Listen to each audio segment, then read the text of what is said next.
if you remember what happened last time, you guys had finished your code duello, had beaten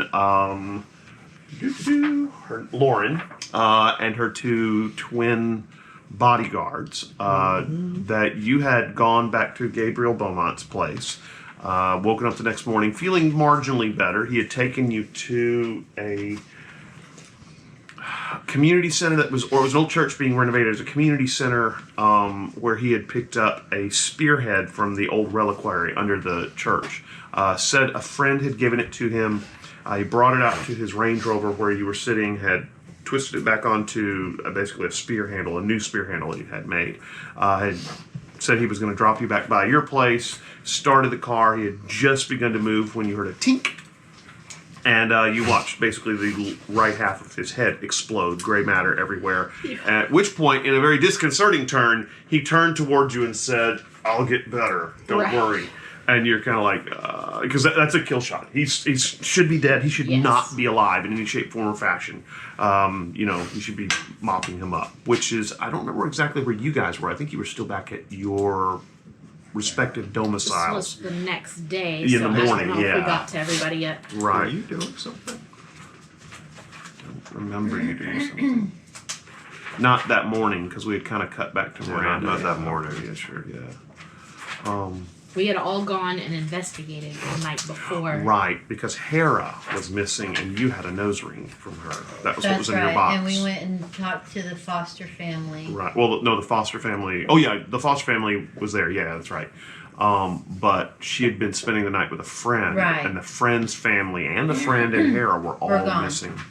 You had made contact with also Brian Johnson, kind of let him know what was up. He was going to check on Deacon Fontainebleau. And so we went. That's DJ. that's actually how we contacted him first. That's how we ended up at the foster home. Right. Because they were already there. And that was where we kind of were. Also, Gabriel Beaumont had said that he thought that probably someone was attacking the church. That's why they had come after you so hard. But because they've also kind of done little threats at everyone except you, that it seemed like that maybe it was also directed at all of y'all individually as well. Yeah, so we were trying to decide if it was the church or... Yeah. And that's where we are. So you're in the Range Rover on the left-hand side, because his is an actual English Range Rover where the steering wheel's on the wrong side. And he's in the right-hand driver's seat, kind of lean back. There's blood in it everywhere over there. And he's turned towards you and just said, "I'll get better. So take the spear." Terrible. Okay. I guess just sort of taking him at his word. And, I'm gonna take the spear and run. Can I, in this panicky moment, ascertain anything about like the direction the bullet came from, or whatever? It came to the. Well, you kind of look. It looks like it came from through the front windshield. Maybe the direction of the church that's being renovated. It does look like it was a high shot, so maybe someone was on top of the building and shot down, which would make sense when you're going to try and snipe someone. You do need to be kind of high up. Okay. Yeah. Okay. All right. Well, I'm gonna take the spear and run and hope that whoever it is, doesn't attack anybody on the grounds. Maybe they'll chase me. I don't know. I'll run. Now remember, you also have the sword that he gave you, the loner.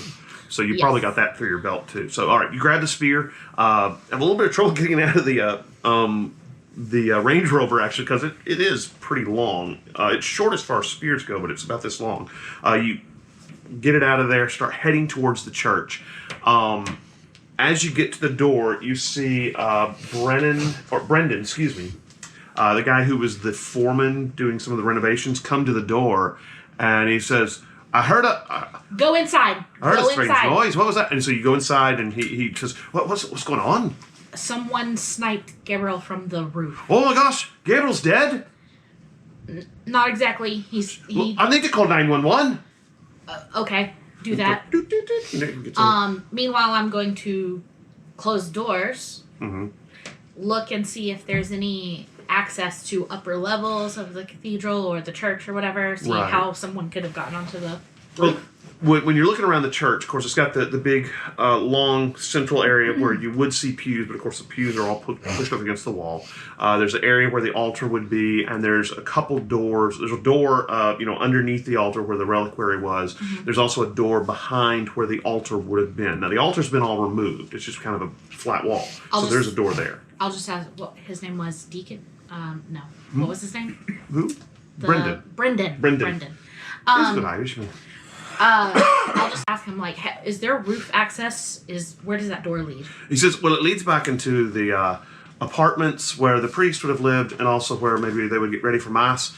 Yes, there's the back part there. There's some stairs down at the end of the hallway that should take you to the second floor, which goes around the perimeter of that area back there, and then I'll just show you. And so he kind of takes off with you towards the door. Open the door, and sure enough, there's a hallway straight in front of you and little doors going off to the side. And at the end of the hall, there's stairs. He says, follow me. So he takes off down the hallway. I'm going to be like, show me, but stay behind me. Okay. Look, let's go up the stairs. So he gets behind you and you run up the stairs. And he notices you've got this spear. And, interesting thing about the spear, when you look at it, you can see that it's, kind of a plain spear. You're kind of looking at it, and as you go running down the hallway, it actually seems like there's like wisps of white smoke rolling off of it, which is kind of weird. Yes. So you go running down up to the stairs, up the first flight, turn, go up, you're on the second floor. And he says, look, down there at the end of the hallway, it's the last door on the left. It's a closet, and there's a crawl space with a ladder that'll take you up to the top, to the roof. This is the only roof access? I think so. Okay. Call the police. Ask for Brian Johnson. Tell him Miranda told you to call. Tell him what happened. All right, I'm on it. I'll head back downstairs. And find someplace safe. Right. So and get everybody outside in. So he heads back down the stairs, and you start heading down the hallway. You get to maybe halfway down the hallway, and the door comes open. And there's a guy in black. He's wearing like black motorcycle leathers, black pants, black boots, and he's got what looks like an automatic weapon. It's one of those short, little, kind of stubby, carbine-looking, automatic weapons. And he steps out of the doorway, sees you, and opens up. Okay? Oh, okay. And I am in the hallway? Yes. Any open doorway to duck anywhere? You can bump it and see if it's open. Yeah. Okay. He starts to turn and shoot at you. You bump one of the doors. Sure enough, the door comes open. Inside is what looks like maybe a little storage room. There's a lot of chairs, and if you folded up tables against the wall, you see maybe one pile where it looks like there might be some books that are stacked against the wall with a drop cloth over them. And yeah, you duck inside. Yeah, I'm gonna duck in, but leave the door open and just get low. Try to avoid the spray. And well, when you duck inside, he kind of comes. You hear him outside the door, and then he goes on past. As soon as he goes past, I come out and hurl the spear. Cool. Give me a weapons check. All right. Give me a stealth check first. Let's see if he heard you. I don't have stealth. Ooh. 1. Okay. You step out the door. He hears the door go squeak, and he spins, brings his gun up. What's your alertness? +1. Okay. No, wait. +2. +2. All right. His is a 2 as well. I'm gonna let you go first. So you hurl the spear. Give me a weapons check. All right.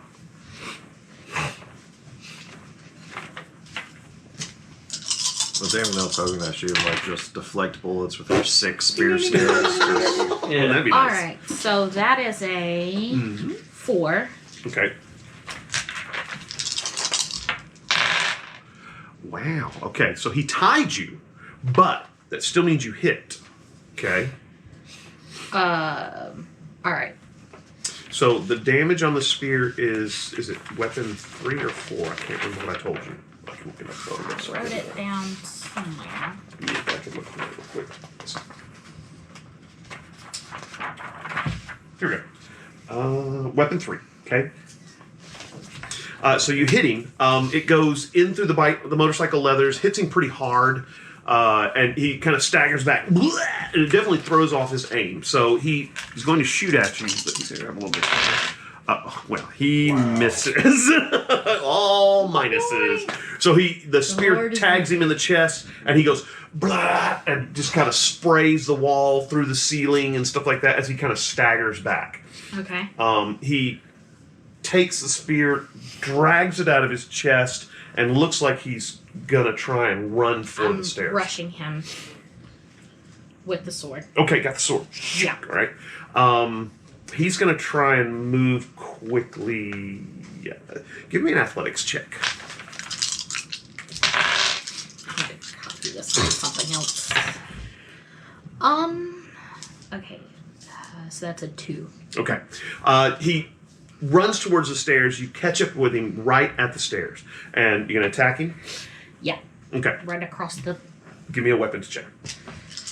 All right. This sword is just Regular. It's a regular weapon too. sword. Yeah. Okay. So my weapon is +5, so that's an 8. Okay. Plus whatever the sword gives me. Right. Well, the sword doesn't give you anything Okay. to hit. Just So you got an 8. He got a 2. So you beat him by 6. So as he staggers toward the stairs, you were hitting him in the back of the legs. Yeah. Across the back of the legs, trying to hamstring him or whatever, so he can't get away. You catch him across the legs, and I guess you didn't realize how sharp this sword is because it literally cuts right through his left knee. Well, his left leg at the knee, and then buries itself kind of in this other leg. His blood goes everywhere. He lets out a horrible shriek, tumbles down the stairs, and jerks the sword out of your hand. But when he gets to the bottom down there, he is lying there just bleed. He's a mess. Where's the gun? It fell out of his hands and rolled down. It's not within an arm's reach? No, not anywhere close to him. And right now, he is bleeding so much and screaming, he's not looking for the gun anymore. Okay. Yeah. You notice on his back, he has what looks like maybe a golf bag. And that, it's still kind of on his back, but that's it. Okay. When I get to him, I'll just I'll rip something off of his clothes and Tourniqueting? start tourniqueting. Yeah. Okay.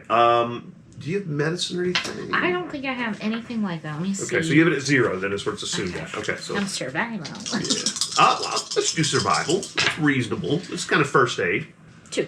2. All right, so you rip something off of his. Actually, you realize that the golf bag you can take the strap off of it yeah. and tie it around there and pull it tight, and you basically take probably reach into the golf bag and realize that there's a clip in there, and you can take the clip and wrap it in there until it gets tight enough so he's not going to bleed out. Okay. This guy stops screaming, but he still doesn't say anything. He's just kind of making these whimpering noises over there. And the gun has fallen and kind of rolled down the second set of steps. Inside the golf bag, you do see there is a sniper rifle. Is he masked? Yeah, he's wearing one of these kind of it looks like the mask that you would wear for a motorcycle. Yeah. I'm gonna pull it off. Young guy, kind of pale skin. His eyes are a little dark circles kind of underneath his eyes. He is screaming. You notice that he has no tongue. Oh. Okay. He must just be making noise. All right. All he's doing is just kind of yelling. He's not really saying anything. Yeah, he has no tongue. Okay, so communication's gonna be rough. Mm-hmm. I'm just gonna start searching him on like arms, legs, whatever he's got left, to see if he has a marking or a identifying insignia or anything in his pockets. Nothing in his pockets so much. You check his arms, kind of roll up the sleeves. Nothing there. As you start looking at his chest, you notice he has kind of a weird. It looks like almost a figure 8. It's basically 2 overlapping circles there, and it's a tattoo just kind of over his chest. Would I have any Venn clue? diagram. Yeah, What that it's a Venn is? diagram, exactly. Do you have religion or lore? I have a +1 in lore. Coming back. Let's do a lore check. You can never get away from it. I'm going to give you a +1 also to this roll because you are a Knight of the Cross. You would possibly have seen this symbol before. Okay, so that's a 3 total. Okay. It looks vaguely familiar to you, but it's not ringing any bells. Okay. You think it's something you may have seen before, but again, not recently. Or maybe you haven't seen it before, you've read about it in the past, and it's just not coming to mind where you read about it. So, yeah. All right. Well, does he look stable or like? Well, he's not going to die. Assuming he gets assuming he gets help reasonably quickly, he's not going to die anytime soon. So you're kind of like, all right. You going to stay with him? Remember, Brendan's probably called the police. I'll call out for Brendan. All right. Brendan is just, I've called the police. I've called them. I got the guy, but I don't know if he's alone. There's a gun at the bottom of the steps that he dropped. If you want to grab that. Brendan comes running into there. He grabs the gun and he says, "Whoa, this is a handy little thing. It's not something you'd find in a pawn shop, really." And so, I'm just gonna grab the guy by the front of his shirt and be like, "Are you alone?" he looks at you, and waves of just hatred rolls off of him towards you. This guy just hates you, and as you look at him, his eyes get just squinty, and they almost look darker for a moment, because he is just the sheer magnitude of rage and hatred that he has towards you is just crazy. Now, he doesn't look that way at Brandon. It's towards you it's directed. I mean, he just really would love to see you die, which is interesting. I mean, Is that what she did cut off his leg. Well, Yeah, true. Fair. What's Fair the point. name of her spear again? Spirit Destiny. Longinus, or yeah. Longinus Lance. That's the original name of it. Yeah. Maybe it has something to do with that. Oh, you probably need to recover your spear, actually. It's still just sticking out of him. Well, he tumbled down the stairs and probably got knocked I out. didn't know Yeah. if he threw it up. No, he just propped Yeah, up by yeah. it. I'll and the sword he grabbed away from me. So you grab the sword, probably flick the blood off, and actually clears itself pretty well. Maybe dry, clean it off on him, slide it back into the sheath. Grab the spear. You can actually take the spear blade off, and it's not much longer than kind of a short sword. Interestingly enough, so Okay. you could take it off the haft and then be just walking around with a stick. Yeah. So I'll stow the sword. All right. Well, did you get an ETA from the police on when they will arrive? They're on their way. I couldn't say much more than that. So. Okay. You probably wait for about 5 minutes, and then you start to hear sirens. Okay. The first set of sirens sounds like police sirens, and then kind of behind them you hear what sounds like an ambulance siren.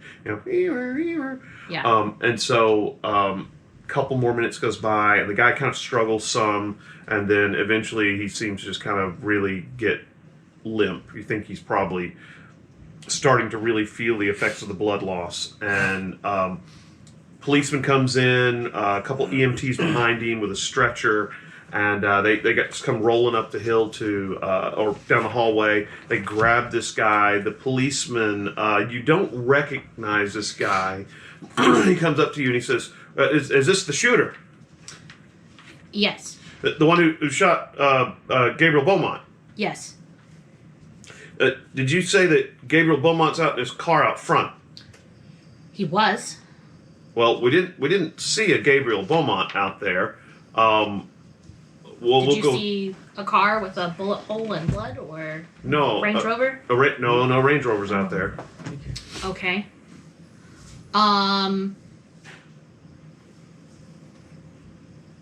Are the police going to permit me to go onto the roof to? No, probably not. Okay. One of the officers starts heading. He says, "Where's the roof access?" And Brandon tells him and starts heading up there. Then the other policeman, starts taking your statement about what had happened. What all are you going to tell him exactly? I'm going to be like, Tripped.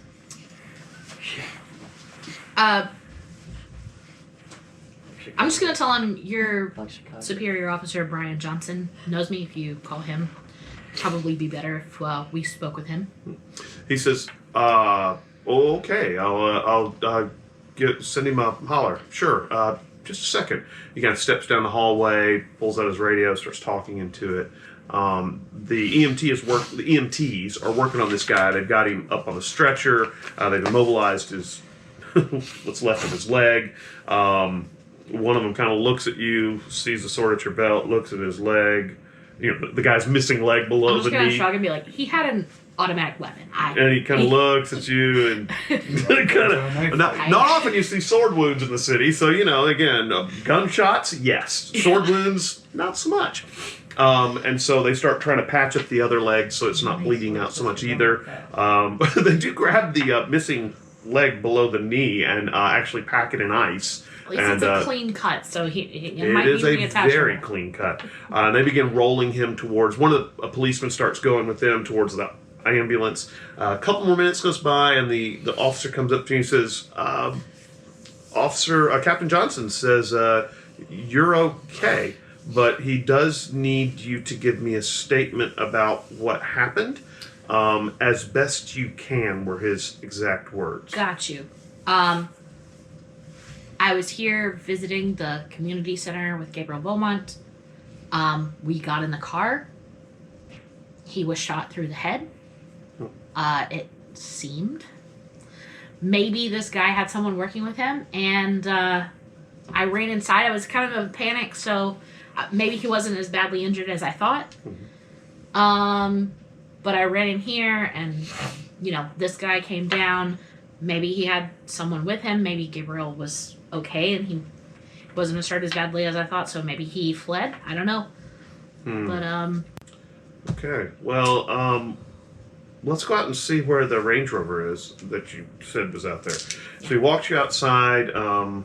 You go to where the Range Rover should be, and it's not there. okay. Don't see any Gabriel Beaumont lying on the ground outside where it was. You do see what looks like the glass from the broken windshield. And he says, well, definitely the windshield was There was a vehicle.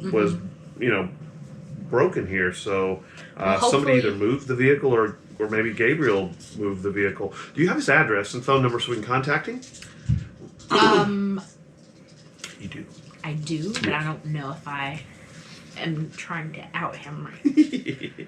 Like I believe Captain Johnson does. Okay, well, we'll get it from him and maybe go pay him a visit and make sure he's okay. All right. Well, look, don't go anywhere out of town. We may need some more updates on Sure, what absolutely. happened. I'll write it up, and yeah, okay. He looks a little puzzled, especially that there's no car sitting there now. So yeah. Yeah, I think Miranda's just like in a panic. She just started telling them everything, and now she's like, I don't know how much they actually should know. Have you left the spear blade on the spear? No, after we were in the hall, I probably took it off and just disassembled it, took that away. So. Interestingly enough, you also notice that the spear haft can unscrew, so it's like two pieces that are like this long. Nice. Okay. So yeah. I still probably have it as a huge step. Yeah, let's I'll go. like start. Yeah. You take it. The policeman looks at you and says, "Can I drop you somewhere? I guess your ride was Mr. Beaumont, and he seems to no longer be around." Yeah. Audubon Park. Oh, okay. Sure. It's not far from here anyway. So he, puts you in the back of the squad car and heads towards Audubon Park, and across the street from the university, and you get to the main entrance, and he goes, "Audubon Park. Okay. Look, I'll be in touch because we may need some more details from what exactly happened." And he looks really puzzled, and he comes around, opens the door. You get out your big stick and step out towards the park. And again, this guy looks really puzzled, but Captain Brian Johnson told him you're okay, so off he goes. Then you were probably back at the place, probably went and changed clothes, maybe got a quick nap or something like that. Maybe, what else have you got to... Your lair's pretty well appointed at this point. Anything in particular you want to do? So I think I'm gonna start section it off where the top area. I can't remember if I said that I'd not made that personal quarters. I kept that personal quarters. No, your personal quarters are downstairs now. You had actually taken the bottom part and made a bedroom, and had put in a nice bathroom. And there's actually a little. It's almost a room built off by itself in one of the corners. Yeah, with a nice bedroom. I guess I'm gonna go survey the other warehouses nearby. Okay. There's several of them. Most of them are quite run down and beat up. None of them seem to be being used by any particular import or export. So yeah, and they actually don't even seem to be used by any kind of nefarious means either. They seem pretty They're still quiet. abandoned? Yeah, pretty much. I guess I'll find whatever the closest one is and that looks the least run down. Mm-hmm. And I guess look for a phone number maybe on a wall or something to call to try and get in contact with whoever owns the property. Right. There's one that's actually kind of kitty corner across the street from you. Looks like it's in pretty good shape. It's kind of small. But yeah, you definitely could get a... And there's a sign out front that says for sale. Okay. Yeah, so you can grab that if you want. I guess, I want to make inquiries about how much they want to sell for. All right. Well, it's kind of early to call. When you call in, it's probably about 7 o'clock in the morning. You're able to leave a message. Hey, what are you going to say? Looking for a new warehouse to open up some business operations. Give me a call at 555. Exactly. My name's Tom Petty. Jody, you get up pretty early in the morning. What are you going to do? When you say pretty early, we're talking Your 8, call. 9? Your call. I'm going with 9. Okay. And I'm going to go back over the notes from last night about the foster parents Mm-hmm. and how Hera had spent the past couple nights. Mm-mm. Just the one No, night? this. She was going to spend the night. Well, she was pretty good friends with this girl, and because it was like a Saturday night or Thursday night, excuse me, they were going to spend the night out because it was 12th night. Or were they friends through school? Yes. Mm-hmm. Okay. So I'm gonna probably sick of us, but I'm gonna just call Captain Johnson's secretary Mm-hmm. and ask her if he can get me some kind of paperwork that would allow me to visit and get information from like the school counselor or principal. They're not going to let you do that. No. Dang. Again, remember they've got the whole, I they could- can't share that kind of information. I could hope. All right. Then I'm just gonna go back to where the houses were and see if I can find any. Which house? traces. You going to the friend's house or the friend's house? The friend's house to see if there's what I can see there. Okay. You take probably a streetcar. And remember, it was over by. Did we say it was over by Frenchman Street? No, it's the No, Garden it's- District, yeah. right? It's not far from where you live. You take a streetcar over there and a couple buses, and eventually get off and can walk down the street. You walk a couple blocks to where the friend's house is. Lots of yellow tape, caution tape. No policemen there anymore, of course. They processed it. You see what looks like a lot of fingerprint dust all over everything, the gate and the walls and things like that. There's also places where you can see they've been dug up, where they dug up impressions that were in the mud and things like that. So they've taken a lot of evidence and information. Yeah. I'm gonna walk up to like near one of the trees and I'm gonna cast an invisible veil on myself. Okay. Give me. Do you have a rope for a veil or no? Yes. Okay. We'll do your rope veil. You don't have to roll. Okay. What is the strength of your veil? It should say. I'm looking for it. 5 shifts. Okay, That's all it cool. says. 5 shifts. All right. Yeah. Okay. So you gone. Yeah. And then I'm going to break into the house.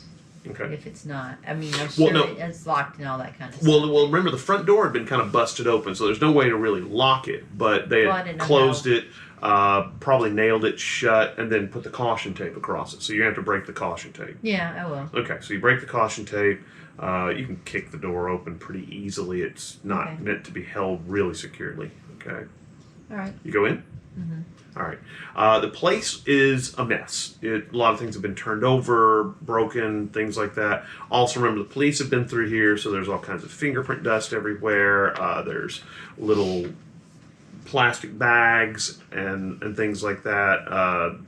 So there's a lot of stuff around here. But the big thing you notice is that the house has been... It looked like a fight went on here. So, yeah, you're pretty sure that whatever happened, it was not so cool. I'm gonna open my wizard eye Mm-hmm. and look just in case I can see the. Give me a lore check. Okay.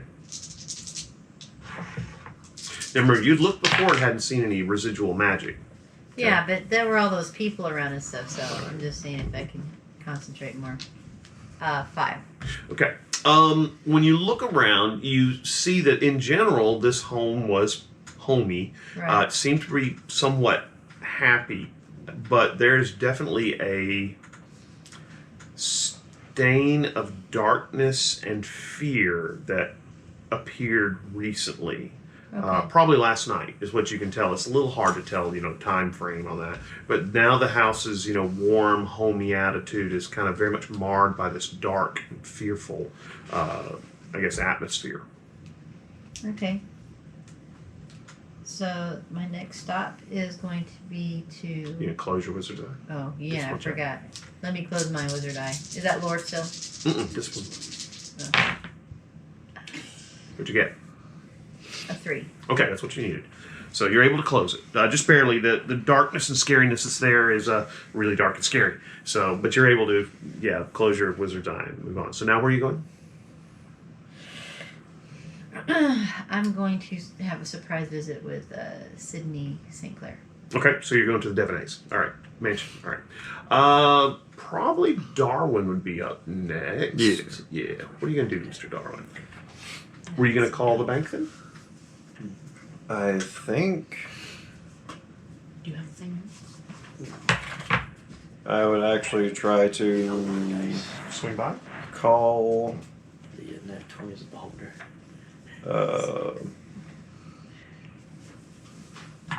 Miranda. Okay. Who are we gonna call? You call Miranda. This is about the time you're probably in the middle of being at the church and fighting this guy. So she does not pick up, but you do check your phone once you get to Audubon Park and notice that you have a missed call from Darwin. So you don't get through to her. So what's next? I think around that time, though, I would, if I didn't get in touch with her, I would probably actually just go to the bank. It's one of those things that you'd much rather want to handle in person than Correct. to. So All right. You hop on your scooter and. Yep. Now remember, it was the First National Bank of. I'm trying to remember what it was. The First National Bank of. I think. Canal Street National Bank. Excuse me. So you pull up to the, and remember it was a big blocky building, very well known, recommended by Deacon Fontainebleau. You pull up to the bank, pull up into one of the places where there's a parking meter, tie your scooter up there so nobody will steal it, and walk into the bank. Bank seems to be business as normal. What are you going to do when you get there? just go on in.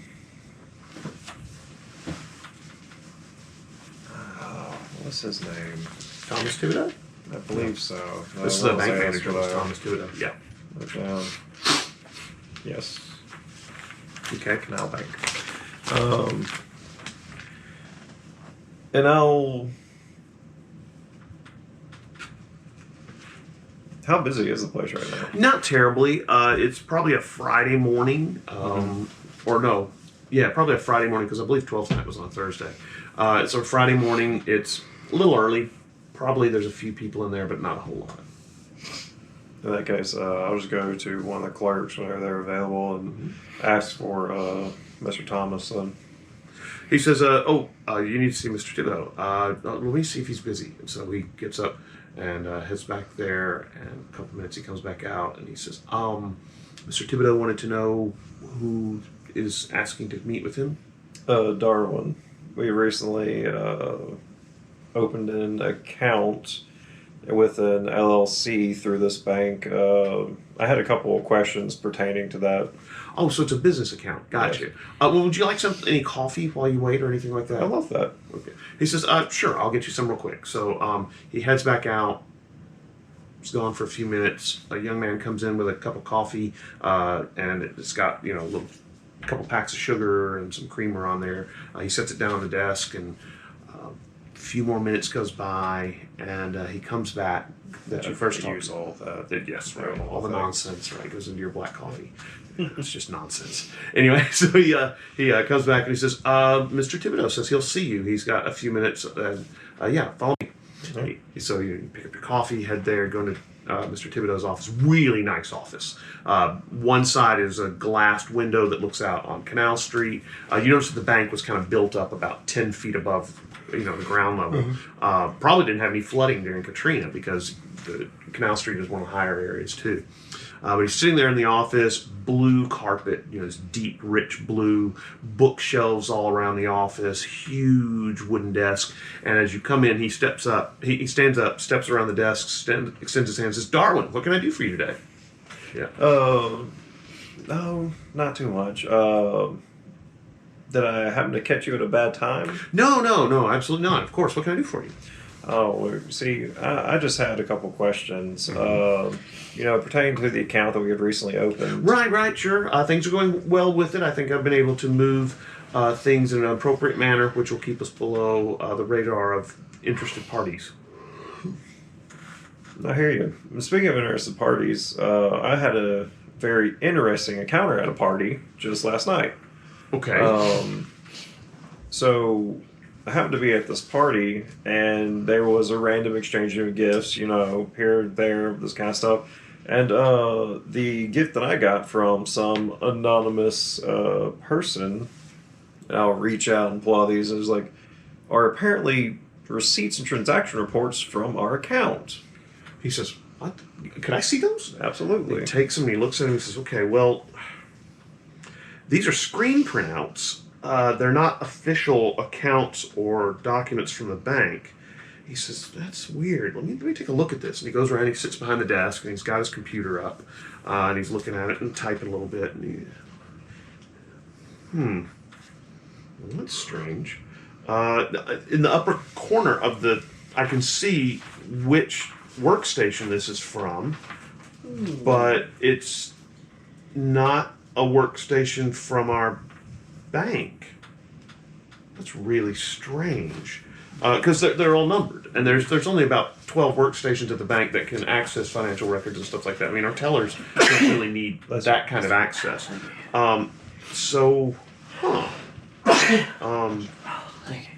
Do you have any idea what workstation, that actually came from? If not from your bank, then from where? Well, I normally what we do, any kind of these financial transactions and things like that, we air gap them so that we're not tied into the internet. And so what we do is we run two different servers, one where we keep our financial information on kind of more sensitive matters, and it is not hooked up to the internet. And then we have, kind of the general accounts that people might want to access through the internet so they could check their balance and things like that. And it's very rudimentary stuff, simple transactions, but your LLC, of course, is not on the internet account, server because we're kind of not wanting that information out there. So that means the only way that someone could have gotten into this information is by actually coming into the bank, either being an employee or this is really strange. He says, "Well, okay, let me look at the number." And he walks out and he goes and he back to the guy's office who met you. And he looks at his workstation. He kind of starts going around to all the different workstations, and he says, "Well, it's not anybody down here. Let's check the second floor." So he takes you up the stairs to the second floor where there's a lot of just offices. And there's about 4 or 5 offices up there, people who look like they're working on loans and different things like that. He kind of starts talking to people, saying hi to them, saying, "Let me check your workstation. I want to check and see what's going on here." And he gets to this one office of this nice-looking young woman who's got brown hair, and he looks at it and he says, "Is this your workstation?" She says, "Yes." And he says, "I don't have your number registered to this workstation." And she says, "This is the computer I've always used." And he says, "Are you sure?" And she says, "Yeah. Well, let me check." And so she reaches down and she pulls out a paper and she pulls up her screen and says, you're right, the numbers don't match on the paperwork that I've got. And so he says, well, that's odd. Well, so this is the computer you were issued by the bank. And she says, yeah, I mean, it's a desktop. It's not a laptop at all. And she says, that's really strange. So is this the wrong computer? And he says, maybe? I'm not sure. So he's looking at it, and the numbers don't match. And so he says, this is really bizarre. I don't know why she's got a different number on her on her workstation that's not registered to me, but yet this is this number that I've got is an actual legit number, but it should be on her desk, but it's not. He says, this is so strange. So he looks really puzzled and a little worried. The number for the computer is not in his register at all. Well, the number for here, he said, I'm looking at it, I'm going, it should be right after hers or right before hers. And this should have come from her workstation is what it looks like. But the computer on her desk it's like she's got the wrong computer. Okay. Well, that's weird. And he's looking real puzzled about this stuff. I am also very real puzzled about this. Is there a chance that maybe the computer was put at the wrong workstation? Well, I mean, we've been to all the offices on the second floor. There's no other offices on this floor. And he says the third floor is just storage.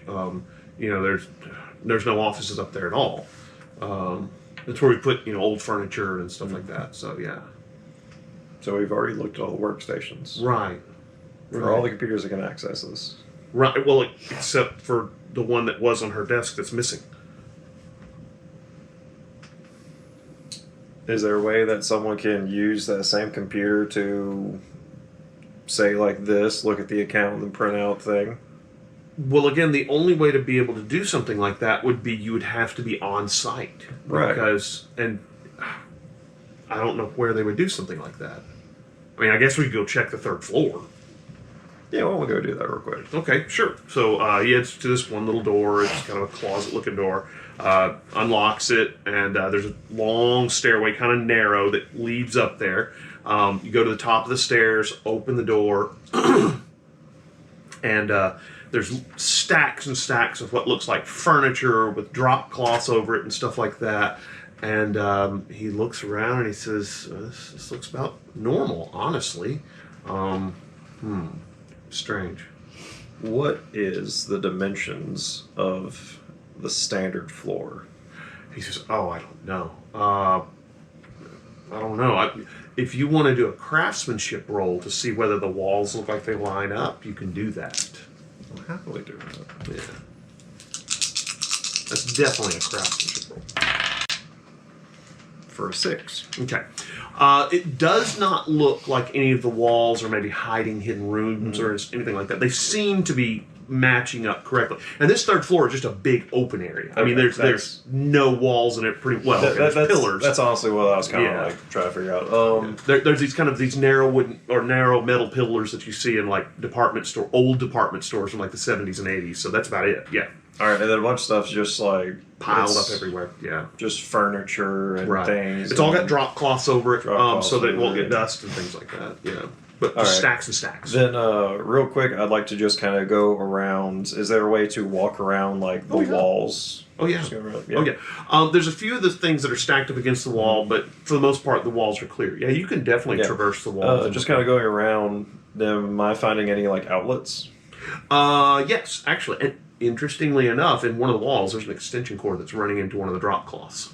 Yep, so let's follow that cord, go back to the drop cloth. You get back to the drop cloth, and it looks like there is a computer sitting on one of the chairs underneath the drop cloth. And sure enough, it's a workstation, and hooked up next to it is a little, just, tiny printer. And the workstation is turned off, but you hit the power button? Yes. You hit the power button, and it comes up, and sure enough, the little number starts scrolling up there. And Thomas Thibodeau goes, that's it. What's it doing up here? I wonder the same thing. Well, look, let's get this thing out of here, but I'm a little more concerned about how it got here in the first place. Yeah, there's probably definitely something going on with either your employees or just something in the bank in general. Well, let's go look at the employee records and see if we can figure out anything. And so he heads back, he grabs the workstation, or you probably grab the workstation actually. He grabs, the printer and the keyboard and stuff like that, and he head down to his office, and he just tells you to set it in the corner of his office and stuff like that. He said, I would call the police, but I want to make sure there's no records on there that I don't want the police to have. So, specifically. Fair enough. He says, so I'll check it and then I'll call the police and let them know there's been something going on. He says, well, let me pull up the employee record. So he reaches over behind his desk and there's a nice wooden file cabinet. He pulls it out and there's looks like 15 different file folders. So it's not a big bank. He pulls up the file folders and one of them says tellers. And so he opens it up and he starts flipping through the tellers and he says, most of these people have been working with me for 5 or 10 years, so I know them pretty well. He kind of passes them to you, and nothing really leaps out at you off the page. He says, and the rest of the people who work here, most of them have been with me since before Katrina. They've worked with me, I guess about 4 or 5 loan officers, different people like that. We've got a few people who are in charge of the tellers and help them with the different transactions and things like that. And of course, then I'm in charge. Mm-hmm. We've got one person who's in charge of making sure things are cataloged in the vault. And he kind of hands you these files out. And you kind of flip through them and nothing really jumps out at you. They all seem like normal enough folks who've been working here. It tells about their families and, when they got their last Christmas bonus, and most of them, it's got their addresses and stuff, but most of them, have been there for, 10, 15 years. They stayed through Katrina, so they're reasonably loyal. And all of them have been working there since before Katrina, so you're kind of like, wow. Yeah.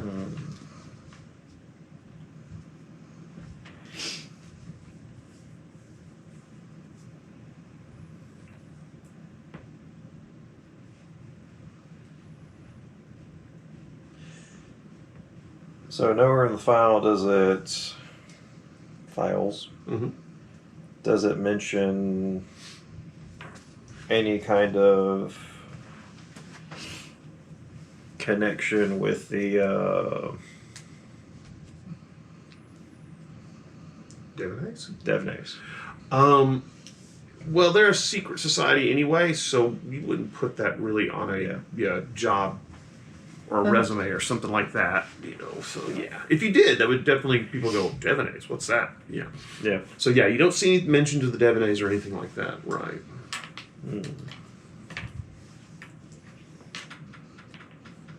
And all the things, they've pretty much all been working with them for at least 5 years. Yeah. Well, most of them 10 years. Some even longer than that. These are long-time employees. One of the tellers has only been there for 5 years. But again, he says, I've known her for a long time. We go to the company picnic. She has a little boy. Her husband works, such and such place. He knows most of these people personally. With that being said, it's kind of like all files together. It's kind of, I'm just going to pass them back to him. Yeah. And it's like, you understand my concern, right? Yeah, absolutely. And I'm puzzled as to how that workstation got up there because I trust all my employees implicitly. If I didn't, they wouldn't be my employee. So I'm really curious how this happened. It's really strange.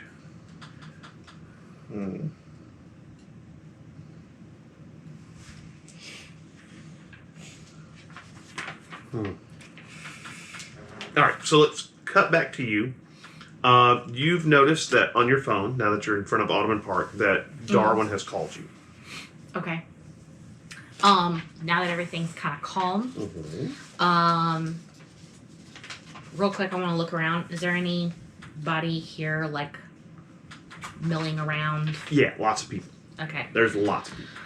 I'm gonna just try to find a place to sort of private off the path or whatever. Ooh, Like, Mrs. Brown's brownstone. well, It's just down that's there. where I was coming originally, but first I want to call Darwin. Okay.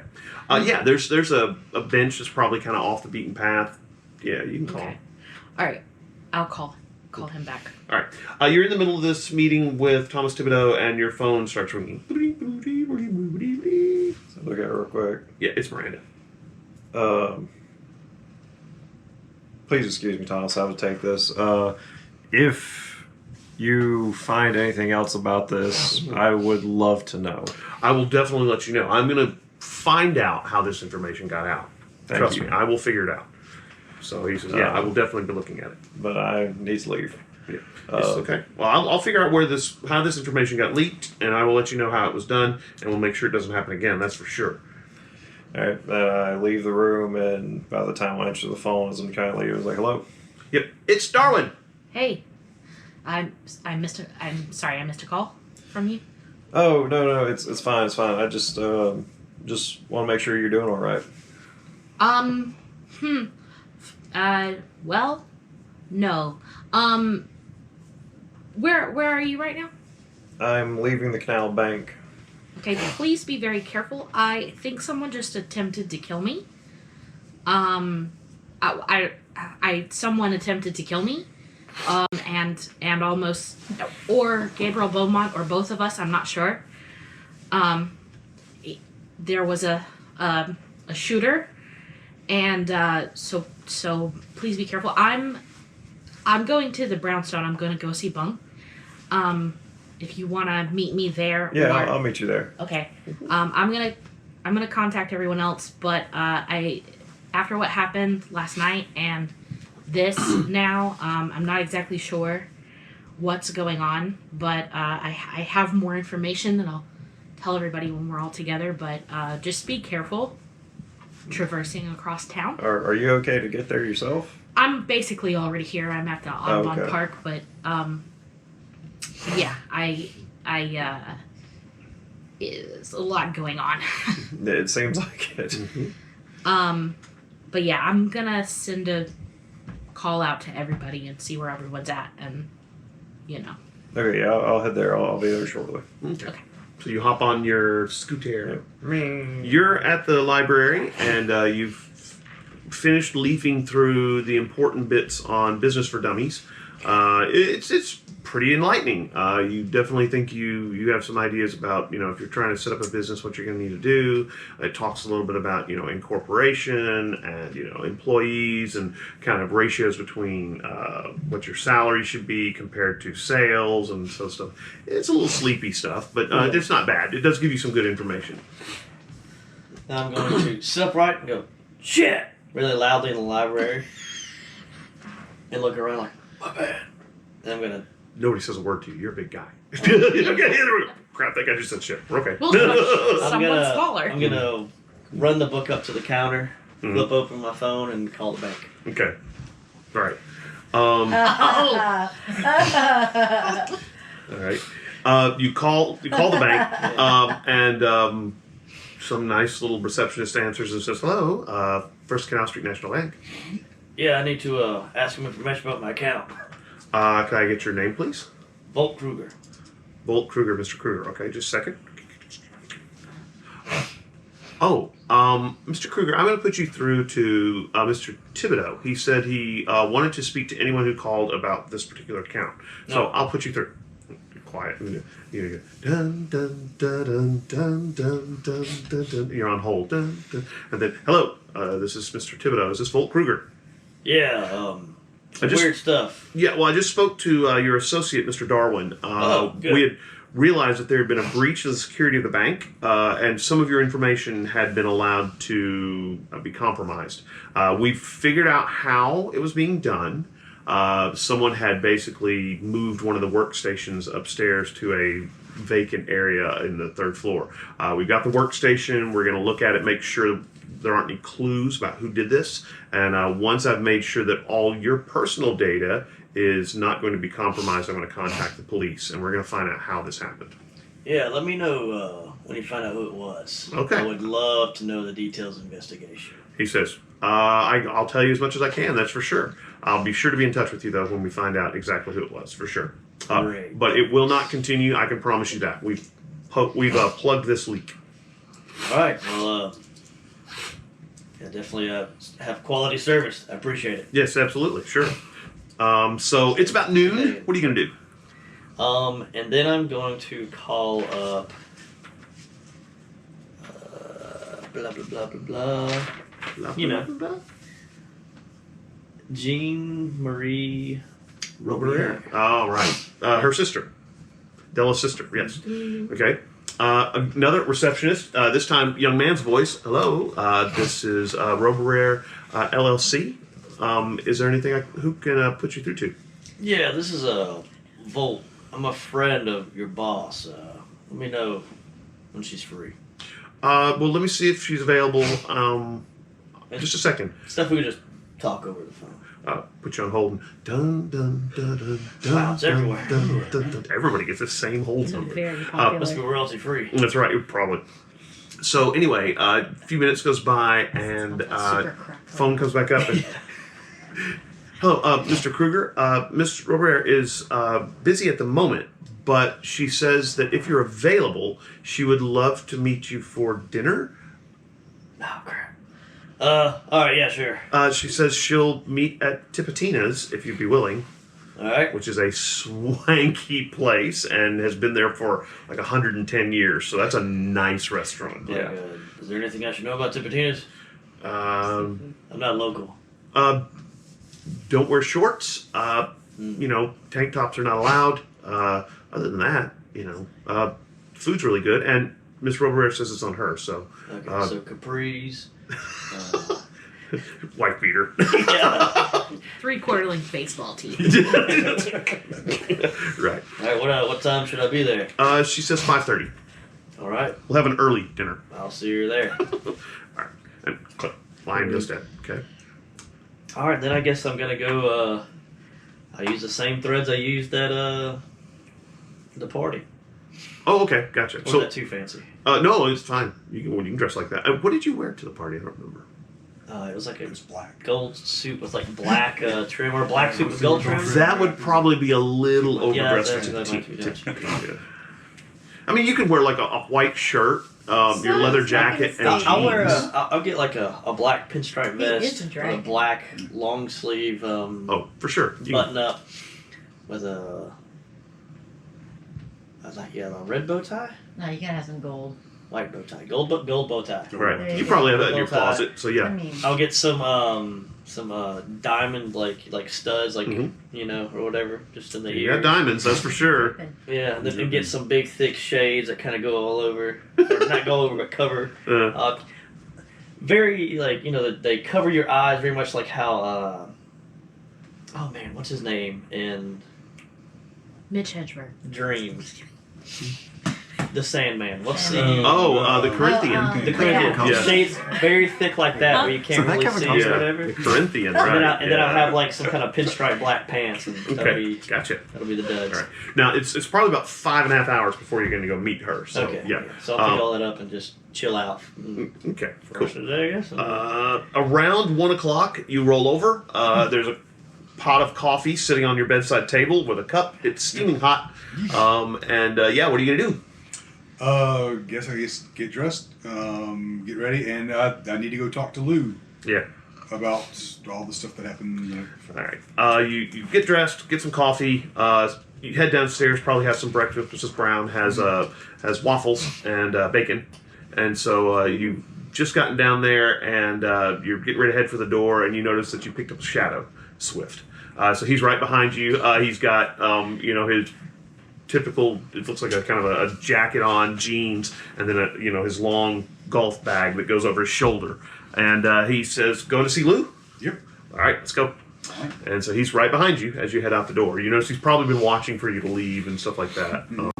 Head out into the park towards Lou's tree. You see lots of the autumn people around. Remember, it's January, so it's a little chilly. Actually, pleasant in New Orleans in January. So you're out there. It's not quite as humid. You head towards the tree. The tree is not quite as leafy. The autumn people are not as strong in the winter, and this is technically winter. So, you can feel that, there's not as much power zipping around, but definitely in, November and December, there was a lot of power in the park. But anyway, you get there to Lou's tree. You walk 3 times around at Witterson's, and as you complete the third revolution, Lou's just all of a sudden there as you round the trunk. And he says, "My knight, you have asked to meet with me?" Just want to keep you abreast of what happened last night, and then I kind of explained how we met the Winter Court, Queen, whatever her name Maeve, was. yeah, Maeve and Slade. and Slade, and relay her offer.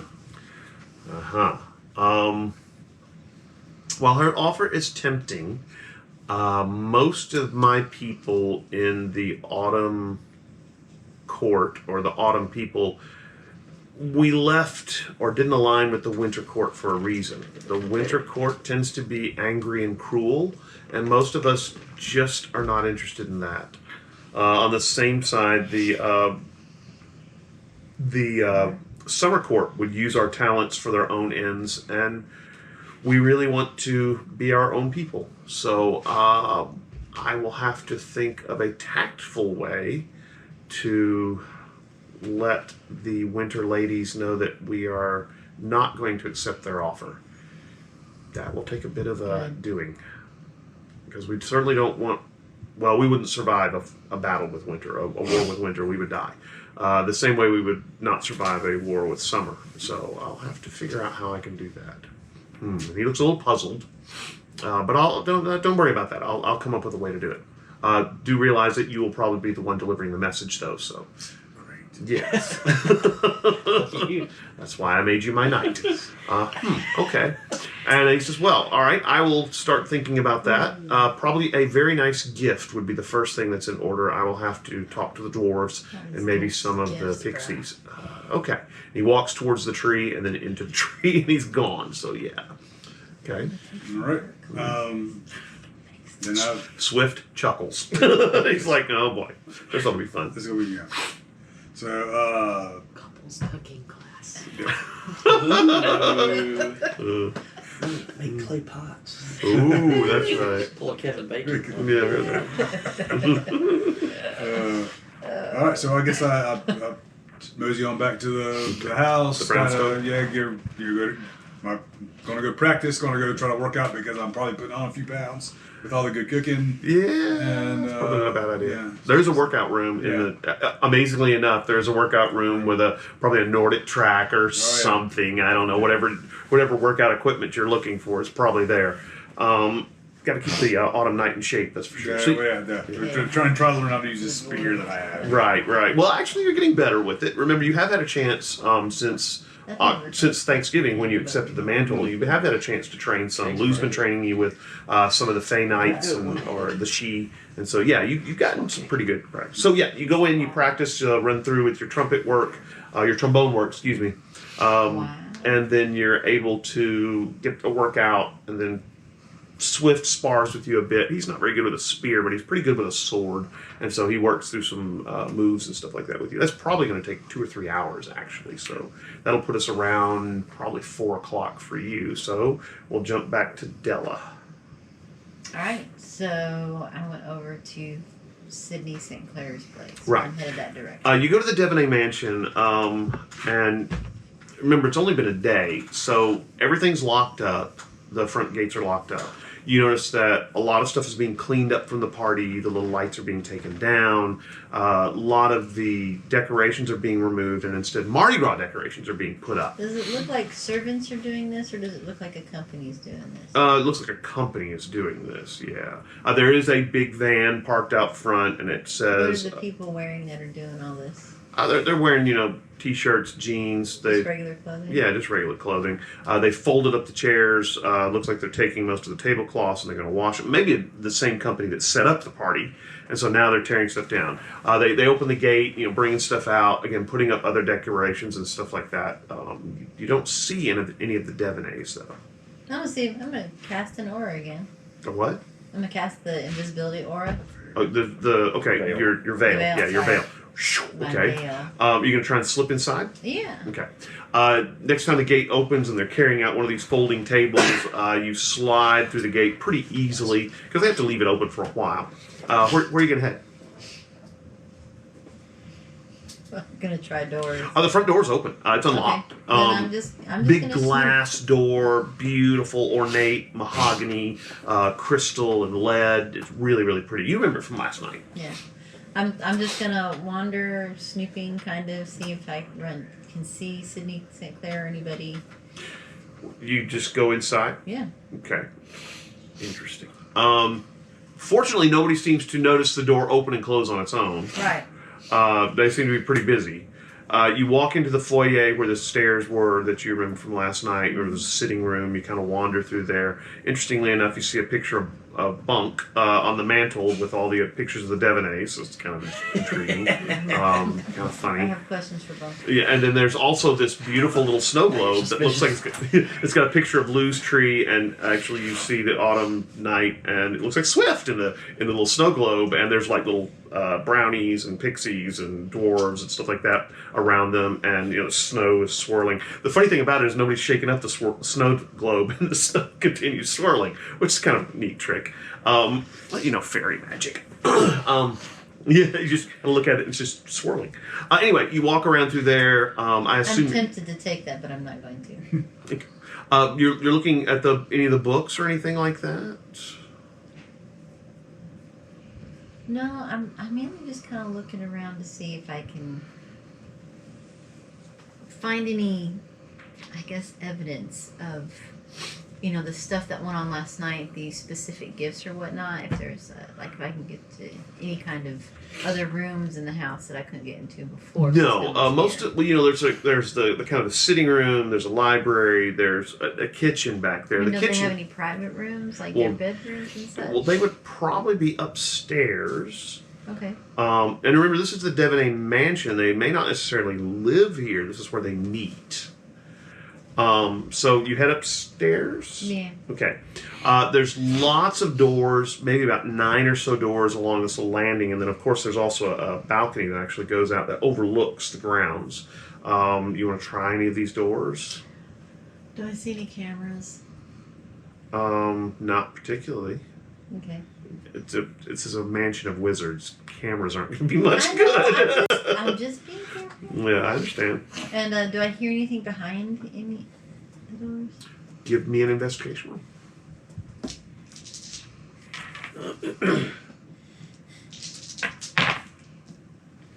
I see you, Trevor.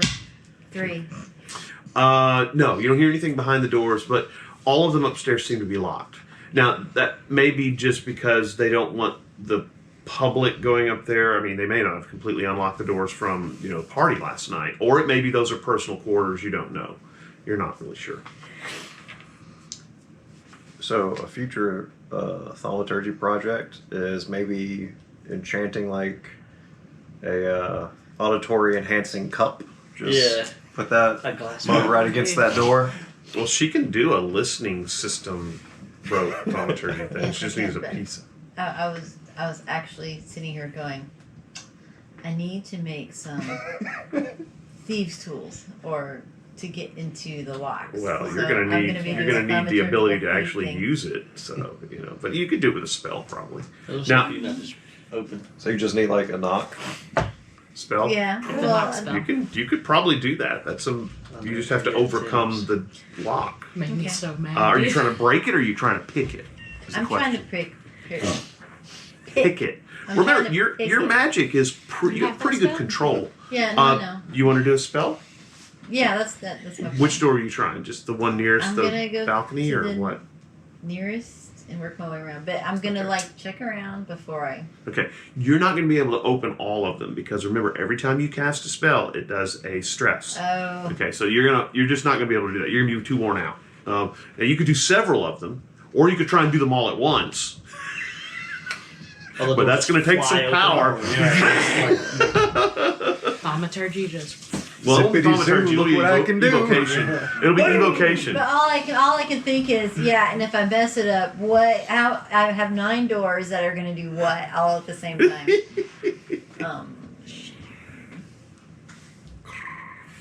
They're here. I'm gonna randomly choose door number 3. Okay.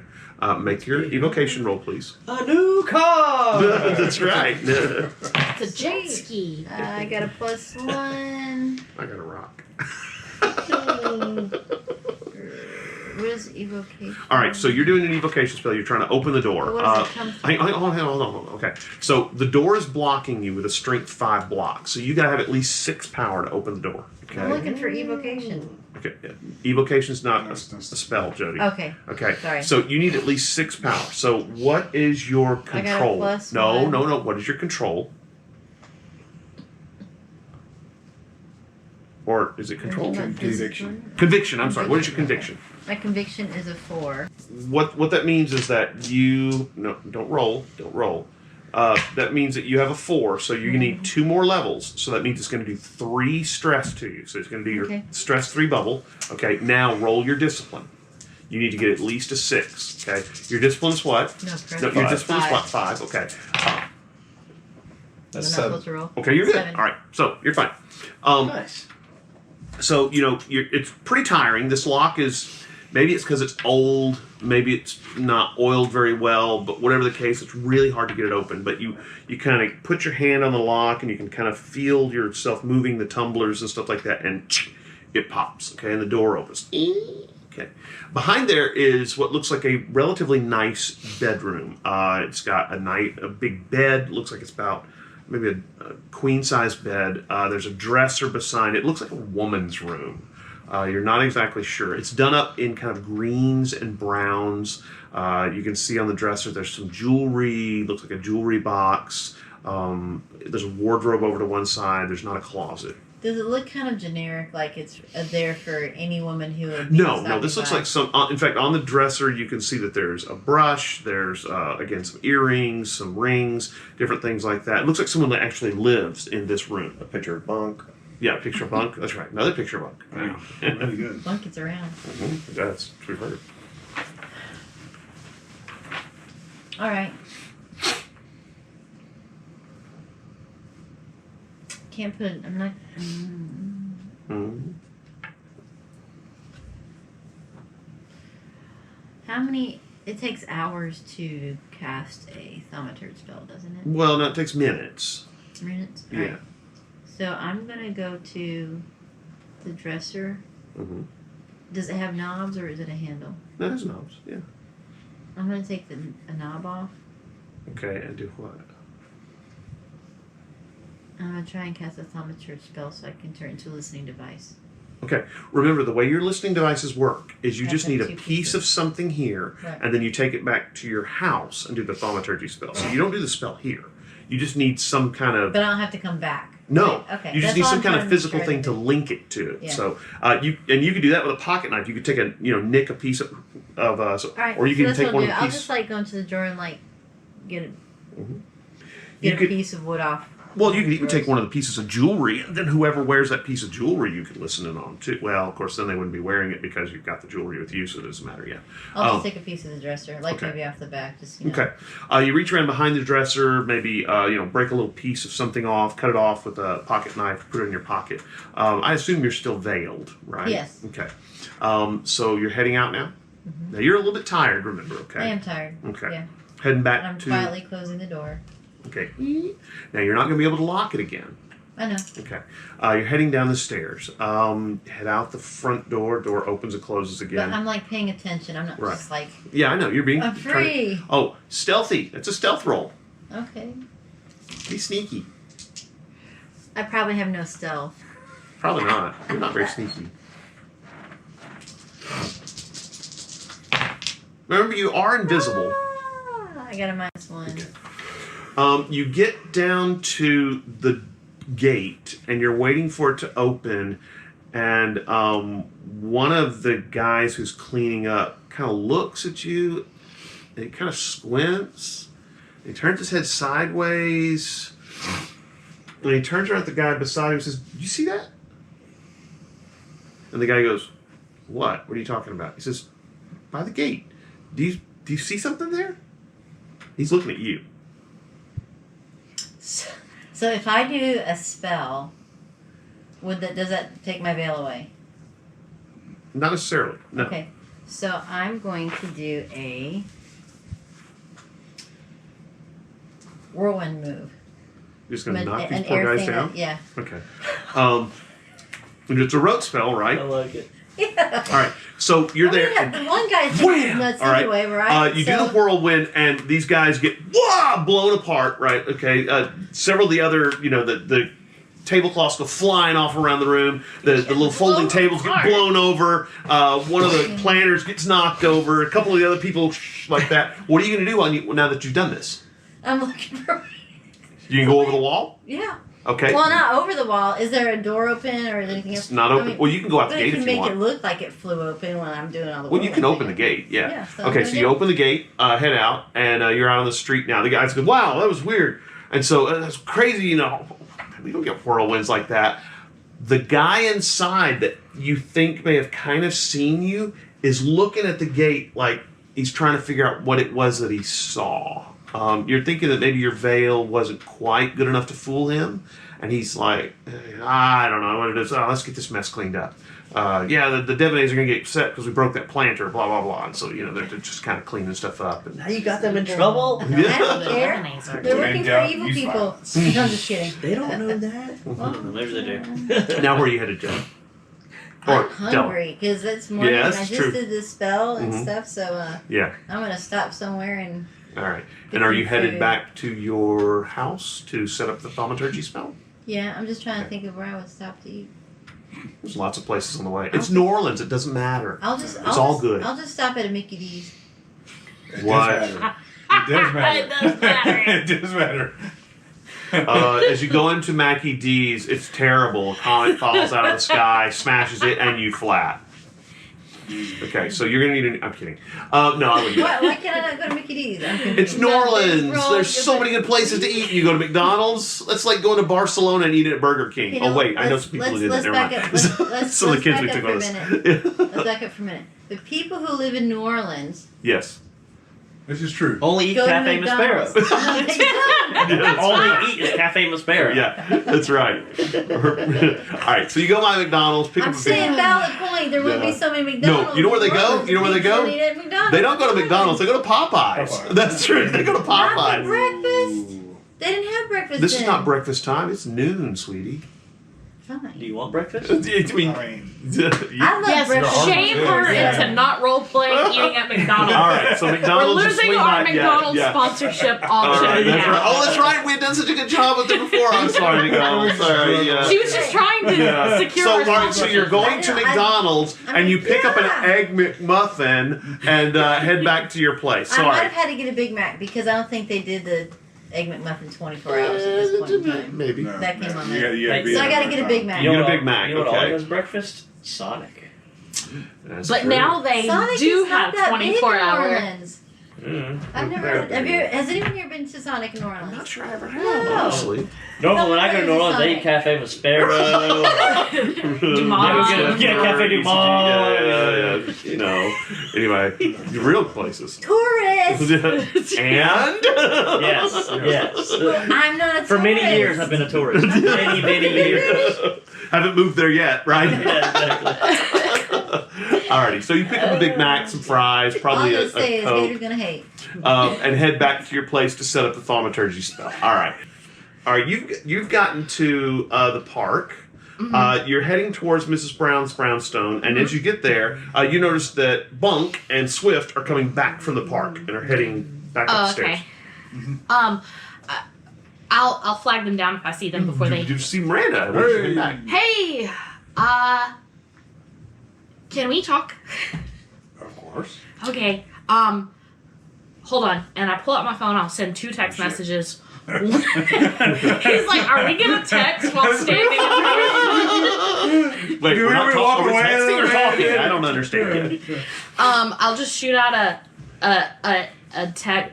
Is it okay if I invite the gang over? I mean, I kind of already invited Darwin. Sure. Did you invite Darwin? I didn't know that. He called earlier, and I told him to meet me You here. sure did. Okay, I missed that. I forgot. So I'll just shoot out a text in the group chat, and I'll be like, "Hey guys, meet me at the brownstone. Be careful. Look out for snipers." No emojis. Y'all are a little concerned. Yeah. She must be really Yeah. serious. She's really serious. Yeah. Yeah. So I was shot at this morning. Oh. Oh, Yeah. Let's go inside. Because Yeah. Someone deserves some blood droplet emojis at least. she's not doing emojis. This I is have how like serious probably this is. actual human blood on me at this point from 2 different people. Oh, yeah, so that's right. This is true. That's true. You may need to get cleaned up. She is the embodiment of the emojis at this Yeah, point. I am I had living the forgotten about emoji that. life You were right covered now. in. Yeah, you got that because you had cut off the bleeding for Yeah. that guy. So you I was actually have sitting a next good to bit a of guy blood who on you. suffered a Yeah. headshot, so Yeah. I may have gray matter Yeah. somewhere. I'd Yeah, be like, that's true. Does this change your perception? Yeah, gray matter in your Yeah, hair. it So yeah, you head up the stairs. She is kind of icky looking. As Mrs. Brown meets you at the door and says, "Oh dear, I've got your room ready downstairs. Why don't you go clean up a bit? And would you like some coffee, tea? yeah, anything stronger? I've got a beer. Love that. Okay, Would good love strong beer. that. Gotcha. I'll get you one." And so she shows you to the room. It's the same room you stayed in. Sure enough, it's got a little bathroom ensuite. And so you head in there to kind of get cleaned up. She's Mrs. like, Brown. just 1 minute. I promise Okay. I won't get. Yeah, you probably want her to get cleaned up. Yeah. Yeah. Good crusty blood on her. So Mrs. Brown says, "Can I get you something to drink, Mr. Knight?" I'll have what she's having. Okay. Yeah. So you go into the sitting room. You've been there maybe a couple minutes, and Mrs. Brown comes in with a bucket. And in the bucket is about 6 beers. Okay. And she says, "I took the liberty that you might need more than one." And so it's, she's got glasses on the little tray and then a bucket with, the beer sitting in it and ice. So the rest of you have gotten a text message from Miranda that says what she said, and that I guess everybody's meeting at the Brownstone if they want to, but be careful. So yeah. Look out for snipers. Yep, watch out for snipers. No emojis at all. I will also send another text message to Gabriel Beaumont, and I'll say, "I hope you're okay. I may have panicked and told the police you got shot in the head, but then I kind of walked it back." Okay, so you've gotten cleaned up. She's coming in. She's texting on the thing. She sits down. There's beer. Interestingly enough, you get a reply from Gabriel Beaumont, and it says, "I'm at the LaLaurie mansion. Don't worry, I'm fine." Okay. Yeah. Okay. Thumbs up emoji. Emoji. She's back, ladies and gentlemen. Just, The it's just, relief. I'm just using it for what they're actually used for in this case. Yeah. Alright, Yeah, so- but he seems like he's okay. Well, assuming that was him, he Right. seems like he's okay. Yeah. So, alright, I come in. Alright, so everybody's on their way. Okay. This morning, I went to Gabriel's house last night, and this morning he took me to a community center, and they have a reliquary there, and we'll talk about that in a minute. But then when we left, someone shot him in the head, in front of me, and his head exploded partially, and then he told me he would be okay, which is weird, and he just texted me, so he is okay, or I hope that's him. And then I Which point you realized where the gray matter in her hair came Where it from, came from. right? Yeah. Because that's a big Click, exploding yeah. thing, yeah. and then I found and I'm just sort of rambling, and then Yeah. it's like, and then there was and then I went after the shooter, and I accidentally cut his leg off with this very sharp new sword, and he had, do you have paper, and a pen? Yeah, of course. So I will draw the tattoo that I saw on his chest, and I'm like, he had, or was it a tattoo or a brand? No, or it's a tattoo. It was basically interlocking circles on his chest. And I was like, he had this tattooed on him, and he had his tongue cut out, or just no tongue. You didn't check. No, he doesn't have a Could have been tongue. either one. He didn't have a tongue, and he had this. Yeah. And he had like an automatic weapon, and then also a golf bag and a sniper rifle. So The police took him into custody, but I didn't get anything out of him. So the rest of you get these texts. What are you gonna do? I guess I'll make my way downtown, driving fast to Brownstown. Yeah, went to yeah. Yeah. Jody, what are you gonna do? Or Della, what are you gonna do? It's probably around 2 o'clock in the afternoon, Well, maybe I'm 3. eating my When lunch. she's eating lunch. Oh, it's She's probably about 1 to o'clock. get So She's having her Big Mac right now. Yeah. I'm She's a little peckish Yeah, because she did a little spell. Yeah. She doesn't it want to deal with was the Big Mac. it was a whirlwind plus picking locks Yes. and whatever. Mhm. So yeah, I'm hungry. So I'm gonna when I'm done eating my lunch. Can you it head shouldn't down take me long. No, I'll Big Mac. It'll be I'll about- check my phone. Okay. Do I Yeah. have to roll? No, it's your Well, Nokia. generally, I pick it up and you're like, Nokias oh. and cockroaches are going to be the only thing left after nuclear bombs, so Okay. that you're fine. So I look at my phone and I see there's a text message. Mhm, right. And there's no emojis, so you can actually read it. So you don't get those crazy characters like you would get on You have to Nokia. guess. Della had You're started suspicious. getting really good at Spots, spots, translating. spots. Yeah. No, I'm not sure this is Miranda It is suspicious. It's sus. because I The mean last time. it's just a message, but there's no. No. It's a bit sus. It says meet at the brownstone, so I don't know. You can call? I'm calling Bunk. Okay. Bunk, your phone goes off. Oh, Hey Bunk, I got a weird message from Miranda. yeah. No I got you. emojis, is that No right? emoji. It's true. She's here. She's here Okay. at the brownstone. She's a little freaked out. When you hear the story, you'll understand why the no emojis. So yeah. Okay. Get here as fast as you can, cause woo. All right. Okay. I trust you. Bye. He channels his inner Ric Flair. Yeah, exactly. Woo! Woo! It's a good one. Is it ooh there? Darwin. I was already on my way there. Oh, you're on the way there. Yeah. All right, so Darwin arrives first. You hear the little scooter pull to stop. You tie it up on the front gate, head up through the gate up to the front. Mrs. Brown meets you at the door and says, "Oh, would you like something to drink, sir? You're here to meet the autumn night. Yes, on both accounts. What can I get for you?" What time did you say it was? Like 2? It's about 2 or 3. Yeah.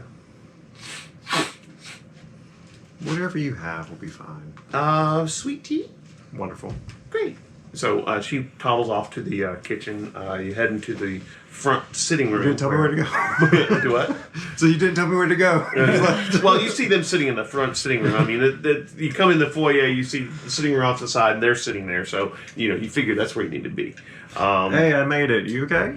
Not sure yet. Still probably in shock. Don't look at my phone when I'm driving. Nice. Especially Okay. since you're on a scooter. Yeah, that would be bad. That's a good way to end up dead. He's like Yeah. just now noticed Yeah. that. Within the next 5-10 minutes, the rest of you show up at the brownstone. I feel like as everyone trickles in, I have just told the story to Over probably everyone. about over again. 5 Over times, again. right? And like with the same Yeah. just fevered. There's beer on the table. You've got sweet tea. Miranda's drinking a beer, and she tells everybody kind of the general download of what's happened to Gabriel Beaumont, that he is dead but not, and that he gave her a sword, a loner sword. Somebody tried to kill him and kill her. They got him. He had no tongue. This is what the tattoo looks like. Anything else? I'm conveniently leaving out one little piece of Right. information. I figured. Yeah, no, I pretty much give them the down low and everything and else. And once I realize everybody's heard everything, I think that's the first time she's just like stops and like lets it sink in for herself for a second. Right. Okay. Like so, Yeah. All right, so we need to be careful, I guess. okay, so do you think he was aiming for you, or do you think he was aiming for Beaumont? I'm not sure. I mean, he tagged Beaumont. He Right. got him, and I didn't get the sense that he missed, really. Okay. But I think I'm starting to put some things together. Uh-oh. Got a map? I do. It's not going to help in this situation, though. However, so we went to the party. Mm-hmm. We all got weird gifts. Do I know that they got gifts, actually? Have we talked about that yet? I don't know. I think you saw them all open their Okay. gifts. Yeah. You may y'all not know got- exactly what they are. Did I not talk to you when I found the nose ring for No, Hera? no. Okay. Because remember, she I- was at I Gabriel do Beaumont. know that's that right. we That's knew about it afterwards because I went with you to go investigate. That's the- right. Right, That's right. what You I all did thought. go Okay, together. sure. That's correct. Yeah, you're right. So I'm like, all of this is starting to make sense, and also, I don't know if the thing with Tara Mm-hmm. is necessarily connected, but considering the fact that Deacon Von Blue was our connect to that family that we put her with, and I guess the fact that people know we all run together now. Mhm. Gabriel Beaumont said that he felt like this was an attack on the church. So, I don't know if I was the target or if just amorphously the church was the target. But this guy seemed skilled. He had a sniper rifle. He didn't take a second shot. He had ample time to. So I think Gabriel was his target. But maybe it was me. I don't know. But either way, something's going on. There's some sort of conspiratorial thing happening. This is coordinated. Does anybody So you- recognize the tattoo? Yeah, did anybody else recognize the It's What- a Venn diagram. What's the tattoo? Lord, it's an interlocking Darwin sort of doesn't circle. he's like, yeah, I lore know check, exactly lore what that check, is. yeah. Oh, sure don't. I got Lord. Yeah, you do. Got a 6. Oh, I got 5. Okay, 5. You got a 6. 1. What'd you get? Negative 1. Negative. Okay. Jody and Darwin, you recognize who it is. The interlocking circle and the tongue torn out. That you've heard of this group of people who follow the Blackened Denarians. That they have their tongues torn out and they wear the sigil there to identify them as being, I guess, cultists. People who worship, the fallen angels that are in the 30 pieces of silver. So that's definitely what this is. That's why I gave you the +1 because you would have, but you may not have ever encountered a Blackened Denarian, so that's why. Yeah, you guys have read about this sigil. You realize that the Denarians tear their followers' tongues out. The ones that they decide not to turn into actual demon spawn. The ones that they turn into demon spawn, however, they leave their tongues so that they can speak and things like that. So are they the rejects, the ones that get their tongues torn out? Pretty much. Yeah. The devil's rejects? Yeah, that's them. Ha ha. Rob Zombie would be proud. Yeah. So that's probably what this guy was one of the lackeys. So, what Yeah. would be the Denarian's motivation? I mean, that's It's pretty much church. To fight the mortal church? enemy of Church, the but I church mean, kind of thing. It could be just the church, or it could be us. Well, I mean, I think Could the be. fact Too. that we're making moves in the city is probably being noticed by people. And Yeah, but I still think the Devonese are somehow involved. But maybe I'm over. Well, it was at all their of the party. Denarians, are thousands of years old. I mean, so their motivations could be lots of I different things. So they yeah. could be working together. I mean, it was at the Devaney party, but then the Devaney party is also just a who's who of the supernatural world. So Correct. they could have just been right place, right time. I don't know. Could be. Attack on you with the gift. Mm-hmm. You got attack on Beaumont with the thing, Yeah, with the gun. with the gun, and then we have Checking our bank Technically, accounts. Yeah. I would Kind say of y'all's bank technically a accounts. potential emotional attack through Hera. Which is Right. kind of yes. Yeah. Kind of attack on y'all as well. Yeah, kind it of is, an it is, attack 'cause on- you are kind all- of an attack of us, but they went to you. Right, They right. chose us specifically I mean- for some reason.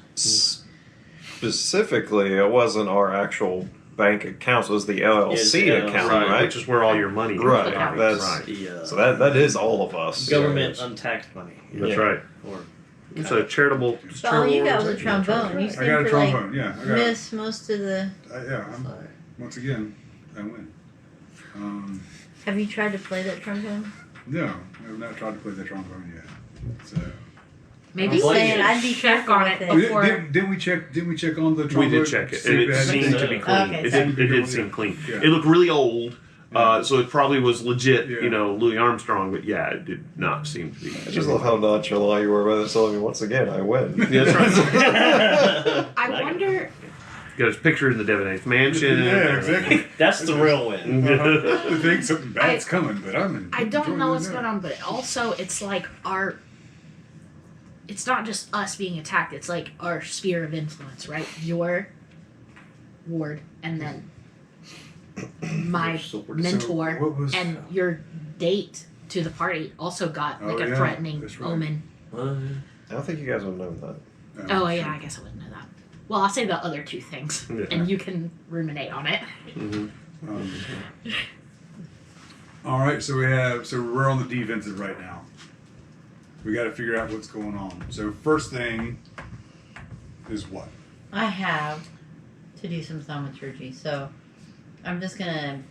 Is there a room that I can go to and have some time, quiet time? Mrs. Brown says, "Well, your room is still ready, dear, on the bottom floor. Thank you, Mrs. Brown. May I have some cookies? Sure, I've got some that came fresh out of the oven. They're snickerdoodles." Yay! All right, so I grab the snickerdoodles. Run, it's time to run. You have the best cake. He's like, I So- just worked out. Yeah. So, she takes you to the room where you stayed before. And, you've probably got some chalk in your pocket and maybe stuff to do thaumaturgical stuff. If you want it, you're going to have to give me one of your little thingies. Huh? You got to give me, if you want to have the stuff for a thaumaturgical circle, you got to give me one of those. Okay. I feel inspired. Sorry. All right, that's fine. All right, so you head back in there to set up the listening device because it's not quite as far from here to there. You draw the circle. You probably put the little piece in the middle. Takes a little bit of blood to seal the circle and stuff like that. What's your lore? 5. Okay, 5. And I believe for the listening device spell, that's a rote spell for you, isn't it? No. Okay. I did thaumaturgy with it before. Okay, so, but I believe you have a focus that helps with that, which makes your lore equal to a 7. No, 6. 6. So, I have refinement.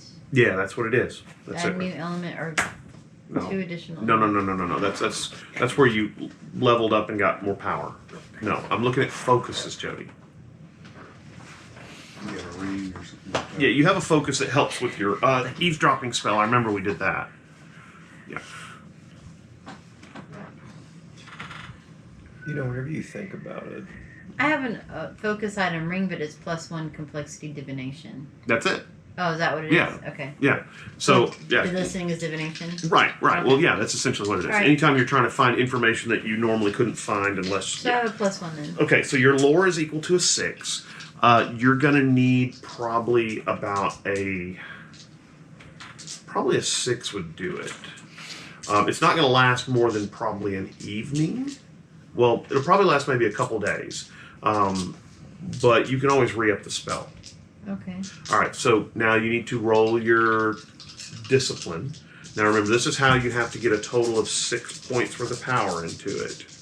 So, just what's your discipline? No, stop. Before you start rolling, remember you can do this over time. So you can decide to put like 3 points in first, and then 2 points. And so, how much power are you going to try and channel first? Eventually, you have to get 6 points worth of I feel power. like I already rolled, so. No, we didn't set the number. Okay. So what's your discipline at? My discipline is 5. Okay, so 6 if it's the complexity thing. no, that only helps you Okay. with the lore. So it's 5. All right, so I'll try to get 2. Okay, so just don't roll a -4. Well, even if you roll a -4, you're fine. Don't worry about rolling then. Don't worry about rolling then. You can't lose it. Yeah. You tried. So, all right, you spend about probably 30 minutes, 45 minutes setting this up, Jody. And I'm not gonna make you roll anymore because you can't fail. Basically, you're trickling the power in there. All right. So what are the rest of you doing while she's doing this thaumaturgy spell? Drinking. So if you think about it, everything that was affected or threatened or brought up about us either has some tie with the church or more specifically to Gabriel Beaumont himself. Wait, how do you mean? Like, our bank account was set up through Gabriel Beaumont. He's the one All the who church suggested, who we go to, and Wait, or was that Deacon Deacon Fountain? Deacon yeah. Fontainebleau, sorry. But it was still through the church. Still through the Yeah, church. yeah, still through the church. So, And I guess we did have Hera put into the foster system through the church. through the church. Right. You are directly affiliated with the church. That Yeah, and is- he was directly attacked, so. Yeah, that's. The Nazarene. He's affiliated with the Arguably, church. you were also directly attacked. No, I didn't Right, read yes, it. true. Yeah, you're right. The night before, yeah. And, Yeah. Well, and maybe today Yeah. as well. Find something on it, but I didn't notice that. Yeah. So, and it wasn't truly directly at us for the receipt stuff. However, it was a clear indication that, Still hey, making we. some kind of threatening play, power Right. move. But if this is the. I feel like that's more of a think you might be affiliated, watch yourself kind of thing. Mm-hmm. Yeah. And what are the Denarians all about? They're just about. They're demons. yeah, they're just demons. Basically, I encountered one. It's sort of like my first. Do we know that the church houses the coins for protection? Do Did anybody go down underneath in the reliquary under the St. Louis We Cathedral? glimpsed it, but yeah, we did So, go down in there. so from what I Solomon in there. from Right. what I remember, Yeah. I remember that I believe it was Deacon Fontainebleau who took you Yes. guys down there. Right. And he had said that they have housed coins before, but they're hard to keep a hold of because Right. every once in a while something just kind of happens and one or two kind of get out, whether it be someone gets tempted to stolen take or, them. Yeah. just yada yada. So, Did they have any at the time? I can't recall if we saw in the I reliquary. don't remember at us the being time. very focused on them, actually. well, see, because that was one of those things. I feel like we weren't actually focused on it, but I do know it was brought up and we talked about it. And I feel like that's because there were a few there, and that's how the whole thing began of us talking Maybe, about maybe it. that's why they took Hera as well, leverage to try to get coins out of it. What's Hera's power? She could channel. She was could it see a little bit in the emotion? future.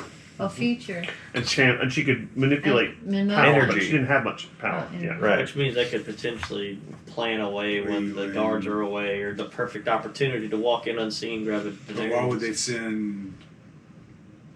Or maybe make it Warnings. easier to make these cultists into these Why would they send a demonic warning things. to me? Yeah, Right. because they would just use her as a tool, and not let. So Della went down there. Darwin went Down home. Georgia. We're being. Oh yeah, goaded. no. They also have 3 coins of the blackened denarius. So you guys did know that, yes. Should I reach out to Deacon Fontainebleau and see if they still have the coins, or Or maybe see if he's missing? okay. or at least heighten. Yeah, their- I should do that. Actually, I'll I just can't call. be part of this Okay. conversation. You call Deacon Fontainebleau, and you have his direct line. He picks up. It's probably about 2 or 3 in the afternoon, so he's probably in his office. He picks up. He says, "Deacon Fontainebleau, Hey, it's Miranda. Do you Miranda, how are you?" been better? Gabriel Beaumont told me that what had happened. Okay, so you've been updated. Well, that what had happened with the sword. What is there a new development? Oh yes. We visited a community center this morning, and he was shot. And He says he was shot. yeah, he's fine. I'll have to get back to you. Oh. And click. That's it. He's gone. Yeah. I will send him a text message and say, be careful. Also, need information about the Black and Tendarians Mhm. when you have time. All right.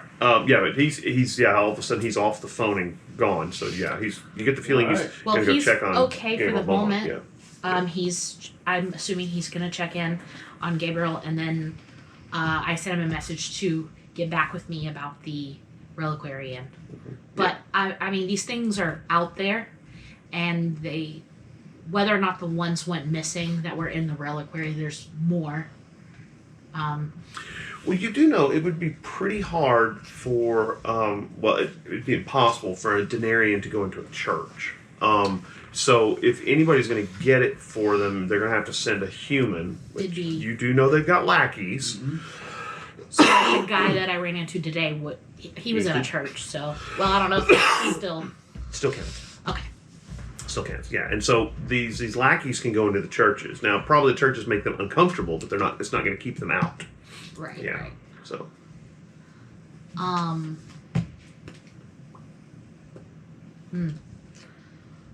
So, do we go on the offensive? Do we just build up a defense and wait for them to attack us again? I don't even know where to start looking. I feel like we need to probably find Hera. Mm-hmm. Right. So I don't know how to go about doing maybe that. you know if there's crusted blood on the nose ring, do some blood magic, track her down that way or whatever. Am I Mumbo still jumbo working on my works. thermatology spell? You probably just On the finished up. 13th? Yeah. Okay. Yeah. So You I'll know? come out. That's I don't, Sort of I don't tracking. know who does it. Maybe voodoo or just wizards. Couldn't Darwin? Tracking Well, spells. Darwin could do it. Any wizards can do it. Yeah. I can. Harry do does it. that all the time in the books. So, Yeah. You can do it. Yeah. You guys maybe So what? Let the make a artificer do tracking it. device Tracking. out of the nose Well, ring. that's Yeah, that's blood divination and- magic. That's kind No, of I your can do- thing. Oh, I know, okay. but they were. Yeah. Well, okay. we'll wait Okay, till well, you're you done do with it. her You thing do it and if then- you- I just finished. Yes, and you can help her and give her extra power, lend her extra power. Right. So we'll do the And I will help by divination providing more support.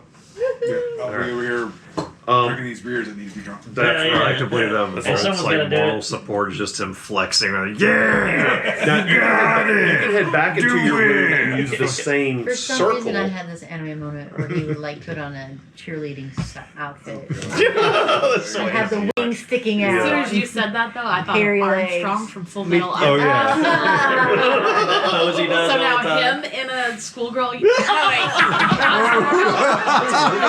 better. Where are we going here? Armstrong in a schoolgirl outfit. That's a little creepy. There art is probably out there of it. Yeah, you're probably right. Yep. Yeah, All right, there's so a rule about that. you go back into different your room again. You notice that over sitting in her room is this little silver. I don't know. It looks like a little silver ear thing, like you would use if someone was hard of hearing back in the 1800s. And it's sitting on the it's sitting on the dresser, and it's kind of it's making this kind of soft noise, and that's the one you'd set up with the listening device from the other thing. So you go back to the circle. You take the little bloody nose ring in the middle, little drop of blood again, seal the circle up again. What are you going to do to set it up so that you can track with it? I mean, you could do it as something as simple as a plumb bob on a string, and it would lean in the direction you want to go. What are you going to do? You could make it so that the end of your nose lights up when you're headed in the right direction. I mean, literally, you can do just about anything. That would be cool. Digital Santa Claus. That would definitely be distracting. Ooh, I can't see. Onward! That's wherever it is. Yeah. So what do you want to do, Judd?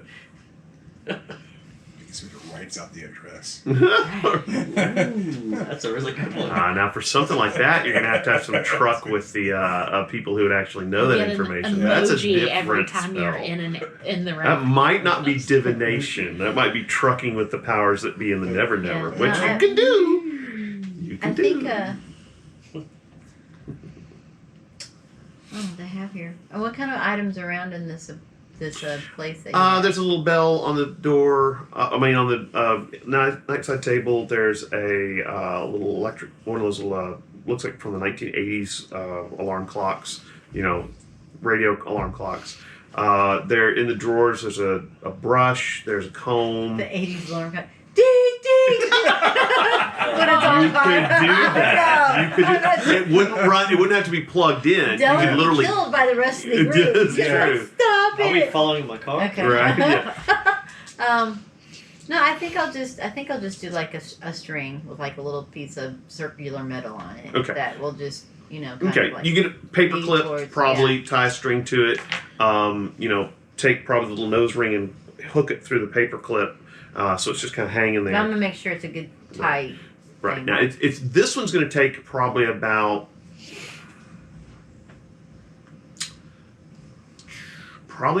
10 power.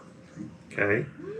I So have someone that can help me. yeah, so that'll now remember this is divination, so that gives you up to about a 7. So you're still short 3 points. So you either need some rare materials, you can spend extra time because that's kind of boring. You know. Well, I don't have an exhaustive list of rare materials that I would have. In that case, would you like to go to my house to do this? Let's do that. Okay. Because You have I lots of rare have materials. a high quality workshop. Mm-hmm. Ooh. Which would Let's definitely do that. probably give you the +3. All right, so everybody piles into Miranda's van. Oh wait, we don't have Miranda's van there. No, I just walked here. Okay. Or I'm We not. pile into the Volt's long black car that looks ominous and menacing. And whatever right? you brought.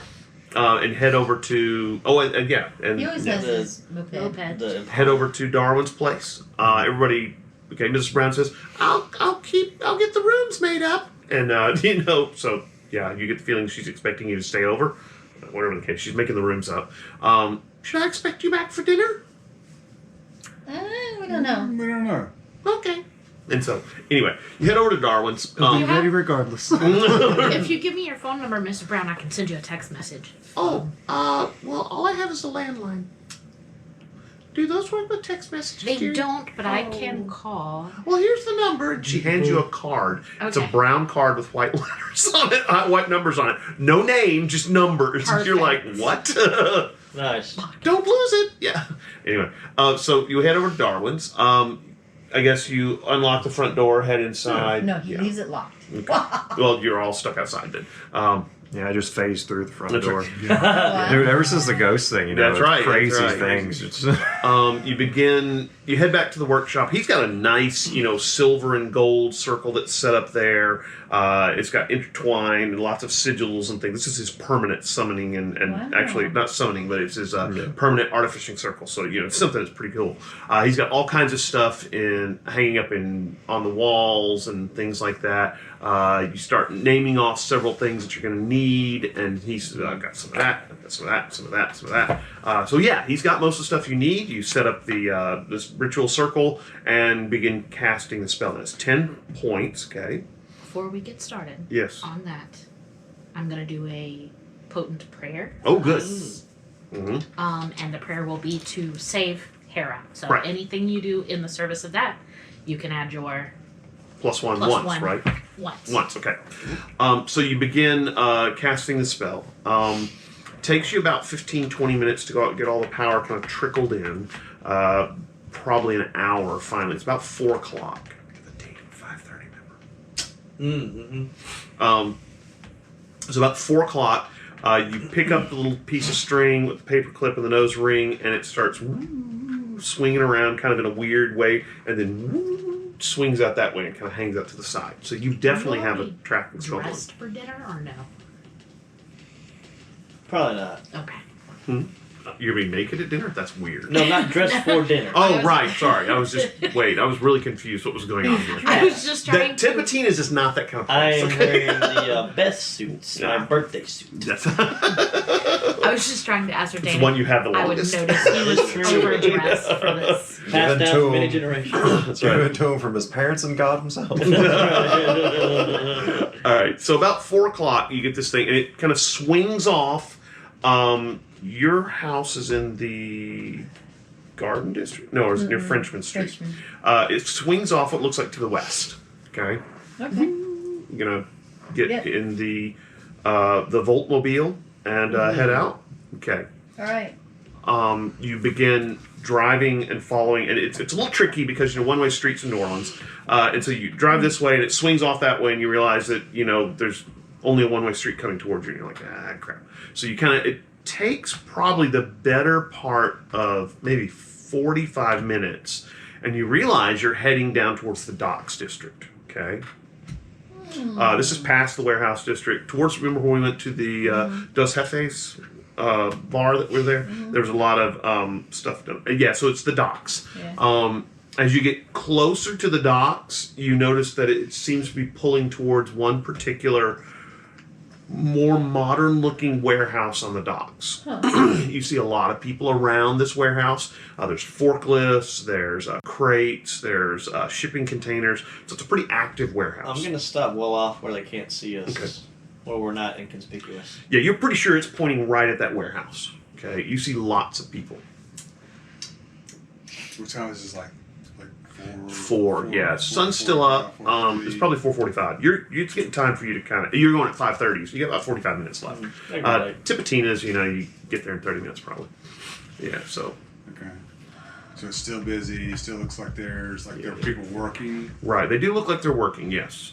I'm gonna pipe up. I've got plans. We can make this quick.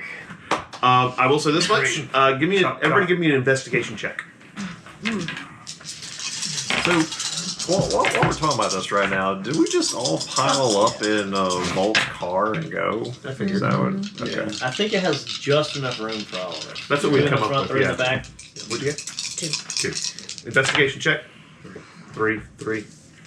4. 4. Whoa! Rolled all pluses. Yeah, That's Volt. the snazzy suit you're gonna As wear. you're kind of looking at, giving the guys the He's hairy trying to eyeball, go. you see this guy come out of the warehouse that you recognize. He was. Where did you know his face from? It's kind of the tickle in the back of your brain. I know that guy. Yeah, it's. He was at the party. The Lachase clan of ghouls. Right. This is the leader of the ghouls. Comes out of the warehouse. Bro. Kind of walks up to one of the guys. This is human form. He doesn't look all spooky. Walks up to one of the guys, says something to him, and then heads back inside up the stairs to the office. Is what it looks like. So yeah, that probably tells you what kind of situation you're going into. I'm gonna let everybody know. Yeah, and there's a lot of people there. So may not all be ghouls. May all be ghouls. You don't know. So that's the big thing. Do ghouls and scabies run deep? Ghouls and Skavis do typically Running like tandem. Well, no, I mean, No? the Lachase clan is probably the largest group of ghouls around in this area. They're actually a signatory. Yeah, they've signed the Unseelie Accords, so they're actually considered a group who is actually held a by group. those rules. Yeah, so yeah, they're big and very They're not powerful. pawns of the vampires of their own thing. No, they would probably hire themselves out to vampires. You do remember that the ghouls were working with the necromancers, though. So yeah. Okay. Gonna let everybody know. Is the office like on the outside, kind of like how my warehouse is set up? Or? Well, yeah, there's stairs going up to the office on the outside. Correct. Okay. Yeah, and then a door at the top. It's set up very similar to your warehouse. This one is much newer. It's got roll-up doors. There's lights all around it and stuff like that. So Are it's they lit. wearing kind of uniforms up front? They're wearing jeans and probably t-shirts and maybe jackets. These guys look kind of like roustabouts. Do we have like an address or is there a sign or anything? Yeah, you can definitely tell what it is. Okay. Yeah. So we can kind of research to see.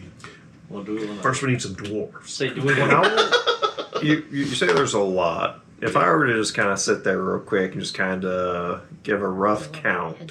15 is what you're seeing moving about. Okay, but again, some of the people may be just normal humans that work there, or they may not. So Right. that's the thing. And this is just the people that are outside. Well, you kind of sit there for about maybe 30 minutes, and you think you see almost everybody. It looks like, unless somebody's sitting at a desk somewhere, you've seen most of the people there. Yeah, There's Does always someone anyone sitting at desk. look- yeah, this is true. Does anyone look important or like they're calling shots or bossing? Yeah, the people? guy that Volt recognized, the Lachase clan leader. Yeah, he's definitely the head of the poncho. And Della. Instead Yeah, of yes. going ham on them, maybe we just try to nab that guy. I'm not sure you want to go ham on 15 ghouls. Those guys are Yeah. fast. We could tough also- enemies. Sure, I don't Yeah. think we'd want to nab him either because I think he'd probably set off an alarm. I mean, like, You don't What know. about the whole glamour trick? We look like a bunch of dock hands. Swift's with you guys. He's good at glamours. Of course, you can use glamours now too, Yeah, for all that yeah, matter. sure. Yeah, for all that matter. okay. That's an Okay. evocation spell. Because they may just be normal people as well. I don't know. Just get a scope of the place. You could also Yeah. just glamours can be used to make you invisible too. Sneak in, nab Hera, get out. I got a place to be. And also, I don't really care about her, but the longer she stays here, the worse her situation gets. This is true. This is true. With that being said, I feel like maybe fewer people going in there would probably be a better option. Right. Yeah. I'm going in for sure. So whoever. Well, I'm All right, winning y'all, because I have good the luck. thing that the ring is going towards. Also, remembering how Swift is with us just now makes me think of the back seat of your It's car. really- Just it's just even. like, yeah. Yeah. No, he glamours and is visible on front holding on. Yeah, that's On top. right. I'm not sure he's quite a beefy enough boy for that. He's not real He just terribly stays in mighty. the trunk. Yeah, that's All right. right, we're here, man. Well, it is nice and Gotta comfy. keep up for Yeah, that's true. Those trunks are big. It's very spacious. That's actually probably a small apartment. Some in there. red velvet in there. Yeah, that's right. It's got a Comfy. thin mattress. Yeah, right. I'm taking a nap. Yeah, So- invites people back home to the trunk. You're hanging back and. Yeah. Who's hanging back? But I guess because I I'll got roll the veil and.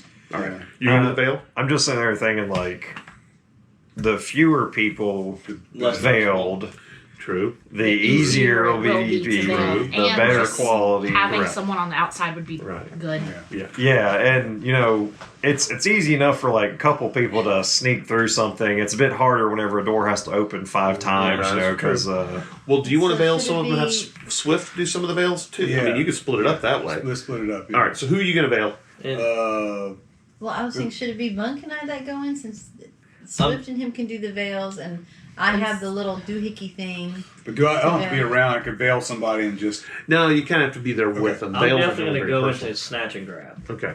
And I feel like I should So go you're in not gonna veil because No, it's don't ghouls veil me. and vampires, and I That's satisfy true. their catch with the You whole do. touch. You do. Yeah, they don't get their toughness things or recovery from you because you have a holy item. Okay. Yeah. yeah, I will stay here. Okay. I'm gonna throw you the keys. Oh, cool. You know, take care of her. Don't. Yeah. Don't Good. wreck her. We gotta make a quick getaway. So Swift, let's see, needs you to hide people. You're going to need to have a power of about 5. Okay, and that'll cost you. Let's see what Swift's stats are. I don't remember them. There he is. So first thing we need to do is what is your conviction? Got 4. Okay, so you're gonna need a plus. It's gonna be. We're gonna take. Swift's gonna take 3 stress, and this is mental. Okay, and you're gonna take 2 stress. And so we were wiped out from last time, right? Right. Yeah. Jody. By the way, your stress that was on there from the Devonays is gone as well because we're on a new scene. Really? Oh, yeah. okay, Yeah. okay. So. Oh, y'all don't roll for this. You just straight up take stress for it. Right. Yeah. Right. Oh. And now then we have to roll discipline to try and meet that 5. Okay. Okay. So this one. All right. Swift got 4. He should be okay. Oh yeah, he's good. All right. There's 6. Okay, cool, good. Swift, I think, got a 6 also, so we're good. All right, so whoosh, everybody disappears. How many minutes stress did I take? Just 2. That's it. Okay. Okay. Well, no, you took 2 and Swift took 3. Sorry, yeah, that's right. That's right. Okay. I swapped my phone to silent as well. Okay, that's a good Yeah. idea. Same. Now remember, as Turn a it off. Yeah. yeah, there you go. Oh, actually, I'll leave my phone with Darwin in case Deacon Fontainebleau calls back. Ooh, good idea. Yeah. Okay. Okay. Everybody disappears. Yeah, Whoosh. mine off. Now, when you go behind the veil, things get a little hazy. It's a little harder to see. Colors kind of wash out. That kind of stuff. The gates are open because they're moving people in and out. Can So we see each other? yes. Oh well, But that no, you cannot. So Oh, really? yeah, you guys are veiled with right there, and then Swift has got you two. So no, you can't see each other. Okay. So this is we think this playing through. Is there a certain Can range you- to be within? Can you Of see? Swift, you have to be within about a 5-foot radius. Can you see the people that you were veiled with? Yes. Yes. Okay. Okay. Oh, okay. All right. I was like, I'm gonna The two lose them, and groups can't. No, see no, no. each You other. can, yeah. I'm sorry. So we have you two can groups. see who you're veiled with, right? Okay. So you two can see each other, and you guys can see Swift, but these 3 Okay. can't see you two. Okay. Right. And we're the only I'm- ones that have the thing that tells us where to go. Right. Right. Swift probably always knows where the odd night is, anyways. And he does. He kind of has a. Okay. he does. So I will tell Swift Okay. to follow me. So we'll and- just follow Okay. Swift, Right. and we'll be good. And I'm gonna be All half right. dragon Okay. Whoosh. as soon as the veil comes up. You go To walking the through the right. gates. There is a gate. gonna start There is a assembling guard, little spear. shack there. There's a guy inside there. He Okay. looks pretty alert. Yeah, test it Doesn't out. see you guys, that's for sure.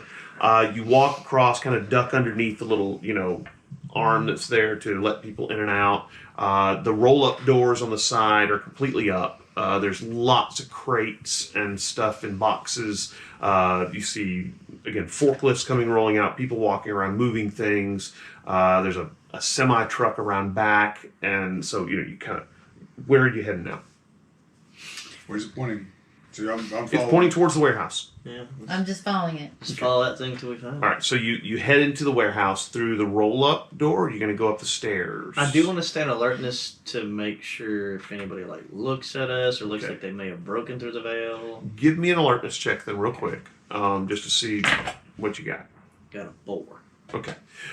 So you guys are being very careful walking along, going in through the roll-up doors. That's going to be the easiest way. Yeah, to Yeah, go. You'll- yeah, but wherever's- I'm yeah. thinking the stairs are outside, correct? Yeah, and there's a door that's up at the top, so you have to open that door. Would be the problem. Yeah, let's go to the roll up doors and then kind of see. I think we should follow this thing on the bottom floor, Yeah, then if and it's- then if it seems like we can't Well, get point anywhere up. because we need to be, It'll point up or down. Oh yeah. Oh yeah. All right, so you go into the warehouse. Lots of people walking around. You do see a guy at a desk over in a corner. He looks like he's kind of tallying things. Periodically, some of these guys will walk up to him and lay some paperwork down, and he'll pick it up. So you've got somebody who's, I guess, keeping track of what's in there. Lots of boxes with numbers on them. You're not sure what they are. Lots of different kind of little logos on them. So this is definitely import-export business that's pretty busy. Again, unloading and loading stuff off of forklifts. You're following the little doohickey, and you get basically, it looks like it's kind of leading towards the back corner behind the desk. Now, there's an area behind the desk that looks like it's actually got some rooms back in there. There's 2 doors behind him. And so you get behind the desk, kind of out of the actual warehouse area. And above that, of course, is the office where you saw Lachey's go to. And so there's also stairs that lead up to there on the inside as well. You get behind the desk, and there's the 2 doors. You kind of hold the little thing out, and it seems to be pointing towards one of the doors. all right. So we'll move carefully and quietly towards the door that is going towards. Right. You can open the door. Ooh, who's around? There's a lot of people around. If you open the door, the guy with the desk is like maybe Right there. 4 feet from you. So yeah, The desk has stuff on it, like paperwork and things like that. lots. I'm just gonna take. I assembled the spear, by the way. Oh, you guys see her assemble this spear? Well, he can. Yeah, you see. Well, so does Swift. Swift. Yeah, she's got a spear. And I'm gonna stand back a little bit, and I'm just gonna use the tip of the spear and scatter the papers. Okay. Like, Give me a stealth check. no, that's -2. She stabs the desk. Okay. So you take the spear, and I guess it's because you're not used to spears, and Yeah. you start to kind of tip the papers and stuff off, and instead you wind up dragging the crossbar across the desk, and it goes and peels up this huge piece of the desk, and the guy goes and looks around and looks really puzzled why a piece of his desk just curled up, right? Just freeze. I just And freeze. so I'm pulling her to go retreat. No. We're gonna retreat just a little out of the way, but while they're Okay. all looking at the Well, desks, okay. we're gonna try and slip in. Okay. So Yeah. okay. Yeah, good diversion. Good diversion. Yeah. So what happens is this guy goes, "Hey, what just happened here?" And a couple of guys go, "What happened?" He goes, "Did you see towards that? it." Look what happened to my desk." And so he comes, the ghouls immediately, well, the guys come over, and one of the guys goes, "What the heck is up? What's wrong with your desk? What did you do to it?" He says, "I don't know. But look, you need to see if there's something going on." Did they do that fast? I mean, are they not going to talk about it longer than that? They're just like, It's not going to be long, but so Is you it can try to long sneak enough in. to like get into the door? Give me a stealth check. Oh, fuck. Trying to create a diversion. Well, you definitely diverted. Yeah. Oh my! Oh, that's Even. nice. Even. So what's your stealth at then? You're not very stealthy, are you? You have that That's +1 that you can use, but I don't know if that's going to help at all in this situation. I have alertness. I have athletics. Did athletics count? Well, In for penny for pound. So I am like I'm seeing things are blowing up. Now, he's like, no, Backing we up. need to. I am abort. like, Okay. and so I'm So- I'm going to stealthily open the door. Okay. I make really your wanna stealth go- check. So do we see And I'm gonna spend a fate point to. Well, let's see if I What are you have gonna anything tag? to What do do you that. Yeah, I gotta tag something. I tagged the veil. I'll let you do it. Yeah. All right. Easy enough. I'm invisible, bitch. Yeah. Jesus. Jesus! Oh, Oh, God. my Was God, dude! 4 yes. negatives. Oh my So- god. I've got a +3 stealth. Use but it I don't all think in the shit. investigation, man. I guess so. Anything else you want to That's try and it. tag? Remember, you can tag. Oh, you only have one. I've got didn't you? one fate Yeah, point. never mind. Okay, so you try the door. All right, door opens and he goes squeak, and the guy who's at the desk turns around and he sees the door's a little bit open, and he goes, "Check that quick!" And so a couple of guys immediately head for the door. Okay, and they push it open. You do? All right. Are you letting us step out of the way, or is it like? Oh no, you can get out of the way. Yeah. They're not coming that fast. I mean, you can Oh, okay, definitely get out of the way. Yeah, Oh, well, they're opening the door for us. could be. I have a question for you. Mm-hmm. He's leaving. He's I don't know, out. that's a- He's gone. Yeah, When like, he- this is. When he's gone, does my veil disappear? Yes. Oh Get God! too far from Oh you. my God! I don't leave her hanging. Right. I mean, I know. you Maybe do. grab Yeah. her and. Yeah. So, what exactly is going down Who's here? stronger? Bunk or Della? Huh? Yeah. Are you gonna go with him, or are you gonna stay behind? If I walk away from him, I Yeah, you're become gonna appear. invisible.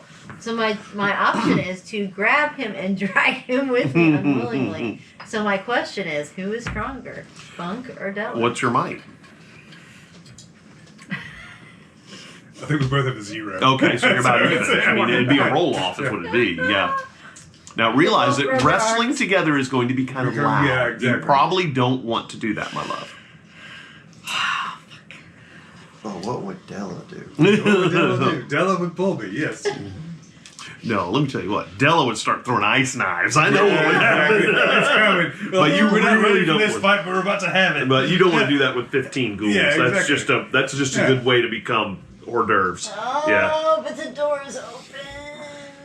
Okay. Are you fine. heading for the door, or are you telling? No. I'm staying within range of her. He I said am he's trying leaving. to. We're Okay. gonna go. Okay. I'll go. Yeah, and I am Swift telling them and do to. we see Swift moving? No, Swift's, No, you guys Swift's don't with you see guys. us at all. No, you don't. But Swift is staying with y'all. Yeah, and Okay. I am motioning. Okay, to- and Swift. Tell me we're Well, going. We're Swift going. doesn't see you, but Swift can feel you moving away, and Swift says, Oh, that's right. "The autumn night is leaving." I'm gonna. So Are we I'm good? going to whisper. All right, I'm gonna create a diversion. Y'all get Hera out of here. You're still invisible. And then I'm gonna walk away and say, "All right, bitches, it's payback time," and just. oh my God! All right, okay, and so the guys I'm gonna go. kind of like I'm gonna tell bring them away Swift. from the door. All right, Tell Della and Bunk to get out. the Do guy we behind the hear him desk shout this? whips his head around and goes, "Get him!" Okay, that's about what he said. Imagine Huh? so. Do we hear probably. this through the veil? Him? Oh I yeah, am- He appears I and got the goes. full bolsterous dragon roar. Yeah, and you're Oh, half yeah. dragon already, Have right? they, So yeah, they opened the door, right? To right. the room. Door is open Here a little it is. bit. Yeah. I can see into it. Yep. I bolt for it. Okay. Run for it. Give me an athletics check. Can I give you a fist check? No. Oh no, It wasn't you need an just my athletics fault. check. Oh I'm me! just like, I I mean, thought it was me. Oh my God! Fight point. Amen. this is. We have had some rolls. What are you tagging? Remember, you have a +1. Yes. On a -3, it doesn't matter. Oh, God. Wow, I tell you what, these have been some rolls. rolls. These have been some rolls, folks. No one is beyond saving. Sure, touched that's anybody's definitely in dice line tonight, with it. but I'll go with that. same. All right, so Please. that's a -3, gosh.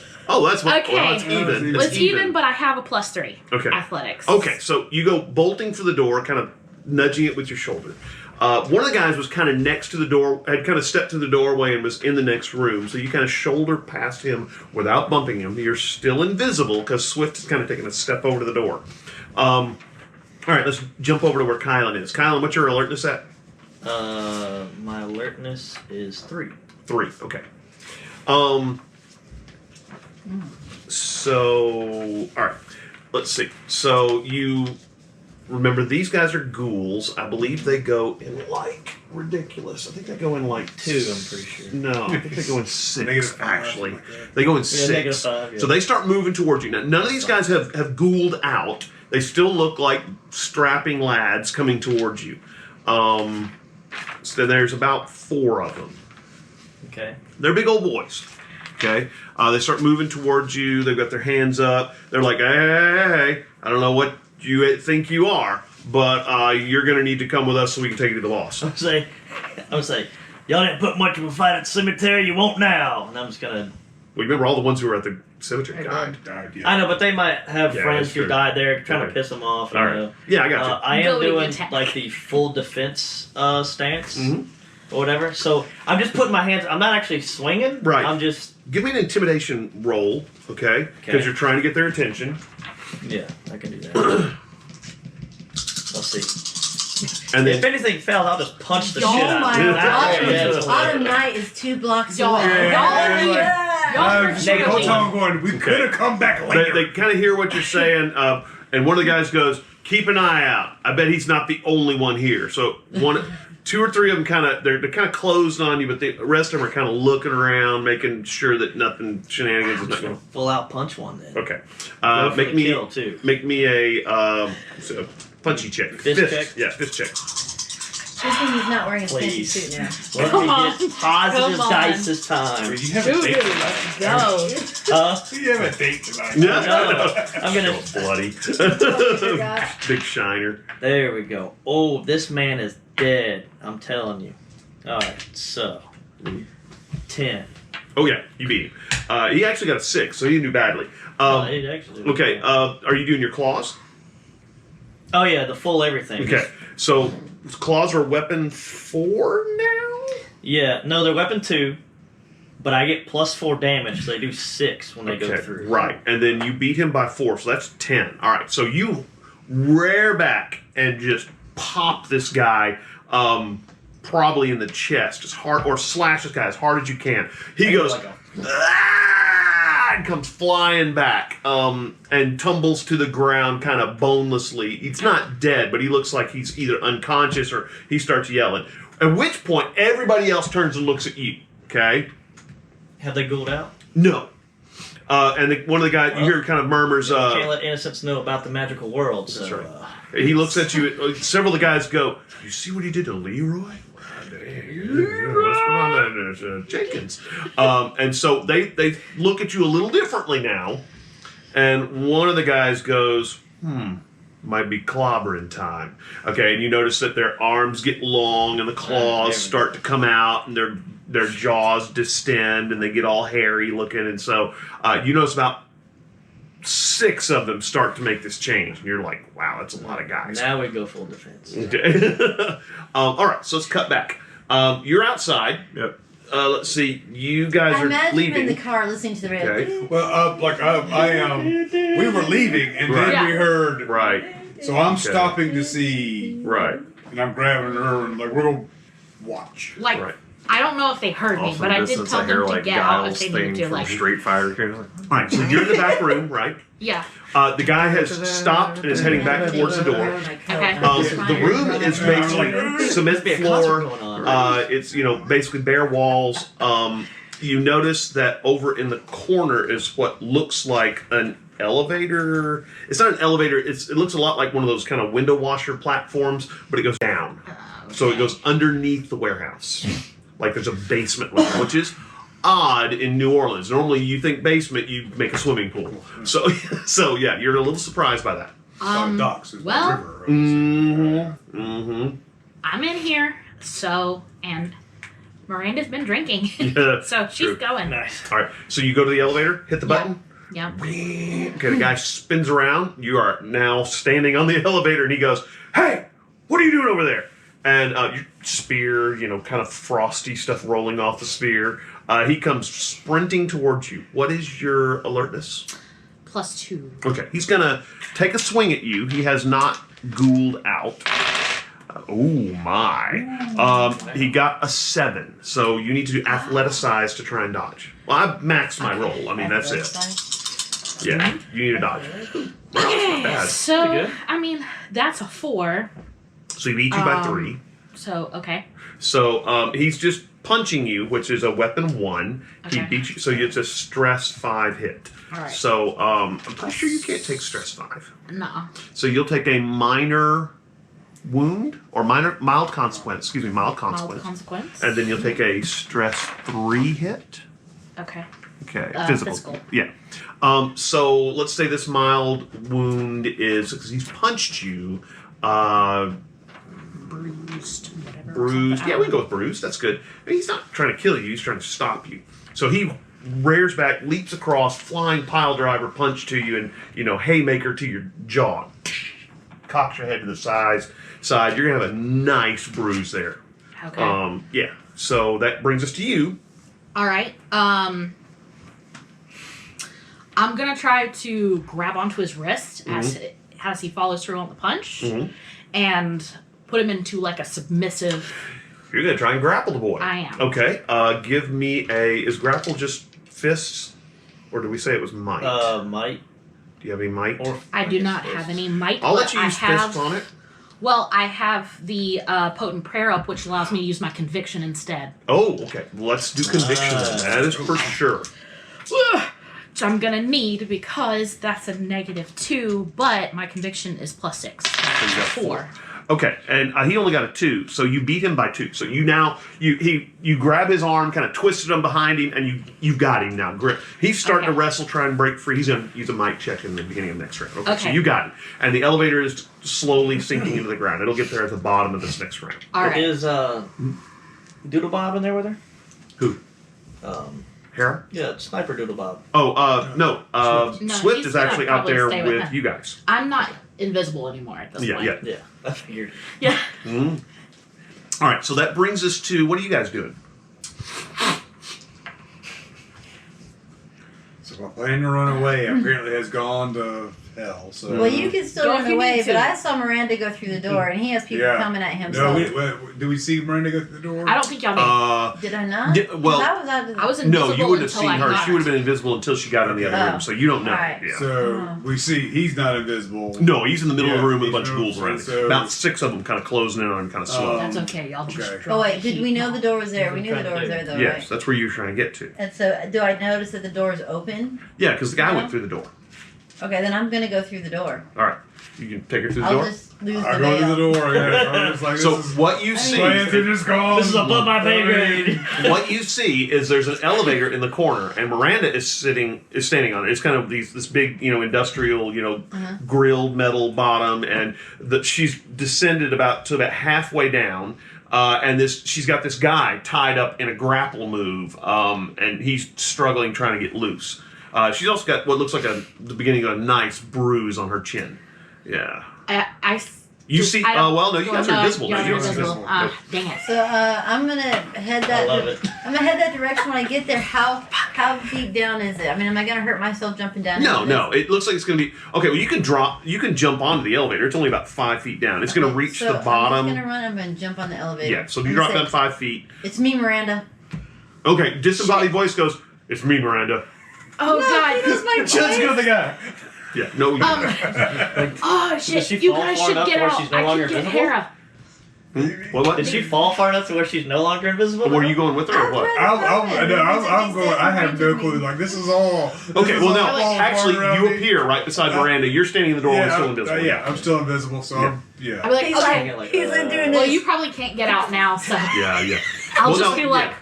we'll take care of Hera. Okay. You guys, I don't know. yeah.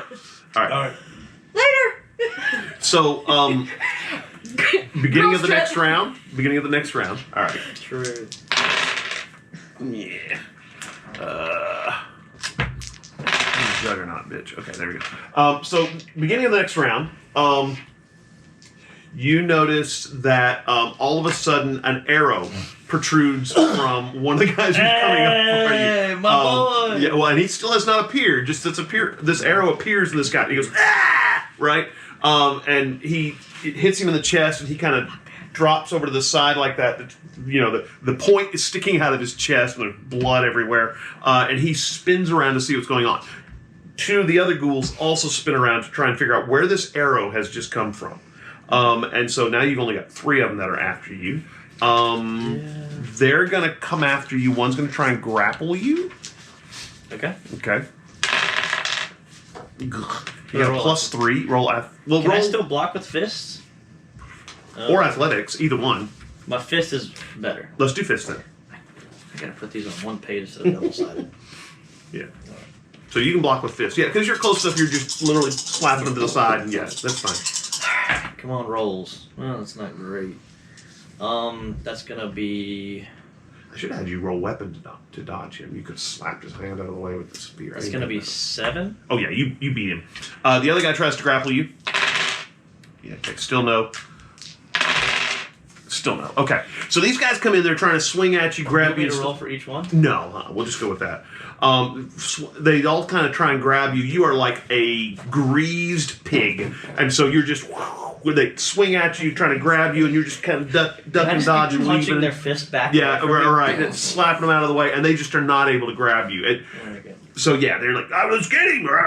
You like shove one of them back into the crates, and he falls into the crates, and so yeah, you're staying away from him. That's for sure. Are you trying to back away, or what are you thinking? I'm just trying to draw them away from my people. Well, what I'm saying is you could actually back towards one of the rolled up doors and actually get to where you got room to maneuver and get away if you need to, is what I'm saying. Okay. And that will definitely like pull an them away.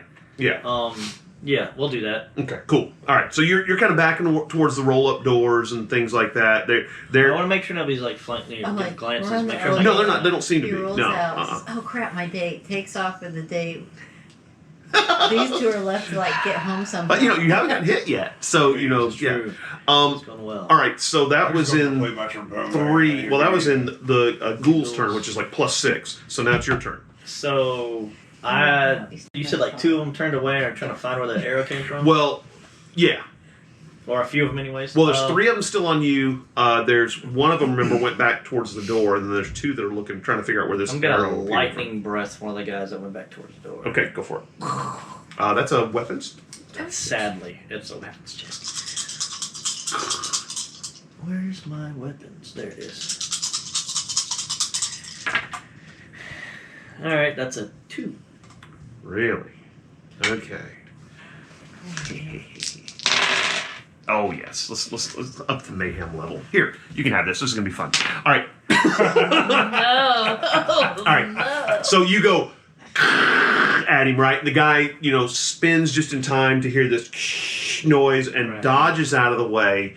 And you look over there and realize that there looks to be maybe an acetylene tank in the corner. Oh, yeah. It's used for welding. Yeah. It's the explosive gas. Oh, hey, you want that with lightning? Yeah, and so the lightning hits it, and you notice, it kind of starts to hit and burn through. Several of the I'll find the ghouls car. look at it, and one of them goes, "Oh Okay. shit!" As the tank goes, boom. Okay, Nice. blows a hole in the wall. Okay, give me a mic check. Distraction achieved. Everybody outside needs a mic check. I feel like you Okay. might see this one, Darwin. How does this affect those of us on the elevator? No, it does not. Everybody outside, remember, needs to make a mic check. 2. Okay. Okay, so that's a 6. I feel like we're gonna be banned from the Autumn Nights house for a while. Yep. No more cookies for y'all. Snickerdoodles. Not for Cutting out the y'all. snickerdoodles. Except for Darwin. Darwin's fine. Darwin and I will have Darwin's good, snickerdoodles yeah. and milk. Yeah. All right. 6. 6. Okay. And what'd you get? 2. All right. So what happens unless you rolled a 4 or higher? You are blown off your feet. Okay. The ghouls are knocked off their feet. Swift is knocked off his feet. He's knocked back into the wall. Everybody takes a stress 3 hit. Now that can be mitigated by armor. You have natural armor, right? So you take a stress 2 Okay, hit. so right? I'll still take it anyways. Yeah. I just want to point out that if I'm you gonna went with badge. Miranda and I, you would not take Okay. any I'll take stresses. Yeah. Now remember, you have your Just badges, kidding. so you could drop that down to 1 if you Yeah. want. Okay. Oh, we'll do that. We'll take that out. Yeah. Yeah. Or you would take 2, I think. Actually, I'm sorry. Yeah, 2. 'cause- yeah. All right, so you're on the explosion has blown you off your on your butt. This is the worst day Swift ever. has gotten blown back into the wall and has left a huge dent. The veil drops. Okay, the ghouls in probably a 30-foot radius around this explosion have all gotten blown back. The guys who are further back have kind of maintained their feet. Several of them are back against the crates and still standing. You're still standing. Okay. And I just really take in and feel the power. It juices me up. The rest of you've headed downstairs, right? The elevator drops, clunk. You look around Did and we hear this? yeah, you hear this huge explosion. I mean, it was loud. But I will talk another Part of the warehouse is on fire. Some of the crates are. I mean, it's a mess. Okay, you get We got a downstairs. distraction. You get downstairs. There just is hope a Harry's down table sitting in the middle of the room. Okay, on the table is what looks like a little doll. Oh, It looks mysteriously like Hera. did they freaking dupe us with a voodoo doll? See, I told y'all. Yeah, we killed a few ghouls, rid the world of some evil. All right, we're getting, draw closer to the doll. Does it look like a voodoo doll? Yeah, it very specifically looks like a voodoo doll. So you kind of walk up to it. You're looking at it, trying to figure out what's going on, and out of the darkness in the back of the room, you hear this kind of a funny chuckle, and this woman, beautiful woman, wearing like a green shirt, has red hair and stuff like that, comes walking out of the back. Tatiana? Huh? Tatiana? No. Okay. No. She's got red hair, green t-shirt, jeans on. She's really, really pretty. And you think you may have seen her before. Would you like to make a Yes. probably investigation? Not that Excuse me. I'll You can make an investigation too, I rolled because you may have that seen her as well. You're gonna need a pretty good roll. What? Oh, good roll. Got a Investigation. Five. Four. That'll do. Oh, would you? 4. Oh, both of you do. This is the girl that Bunk was talking to at the Devaney party. Wait. She likes me. Do we know? No, you Do saw we him talking know to her. that She's Still didn't know She's you're the involved in winter- this, so you're still good. No. Not Not that girl. This is the magician Magician girl. girl, yeah. The red hair, Oh, green okay. dress, very pretty. Lloyd Slade was kind of interested in her, and she was not interested in him. And then when things started to go south, she kind of bailed and walked away. Anyway, she comes walking out of the darkness, and she says, "So predictable. She's not here. Why would I put her in the bottom of a warehouse when the whole purpose of us grabbing your apprentice is to turn her with a coin? Fool." And she just kind of rolls her eyes, and then she turns. It's like her body turns into a hole in, I guess, space, and you can see stars through it, and then it's gone. You think this warehouse was so new because it was a setup?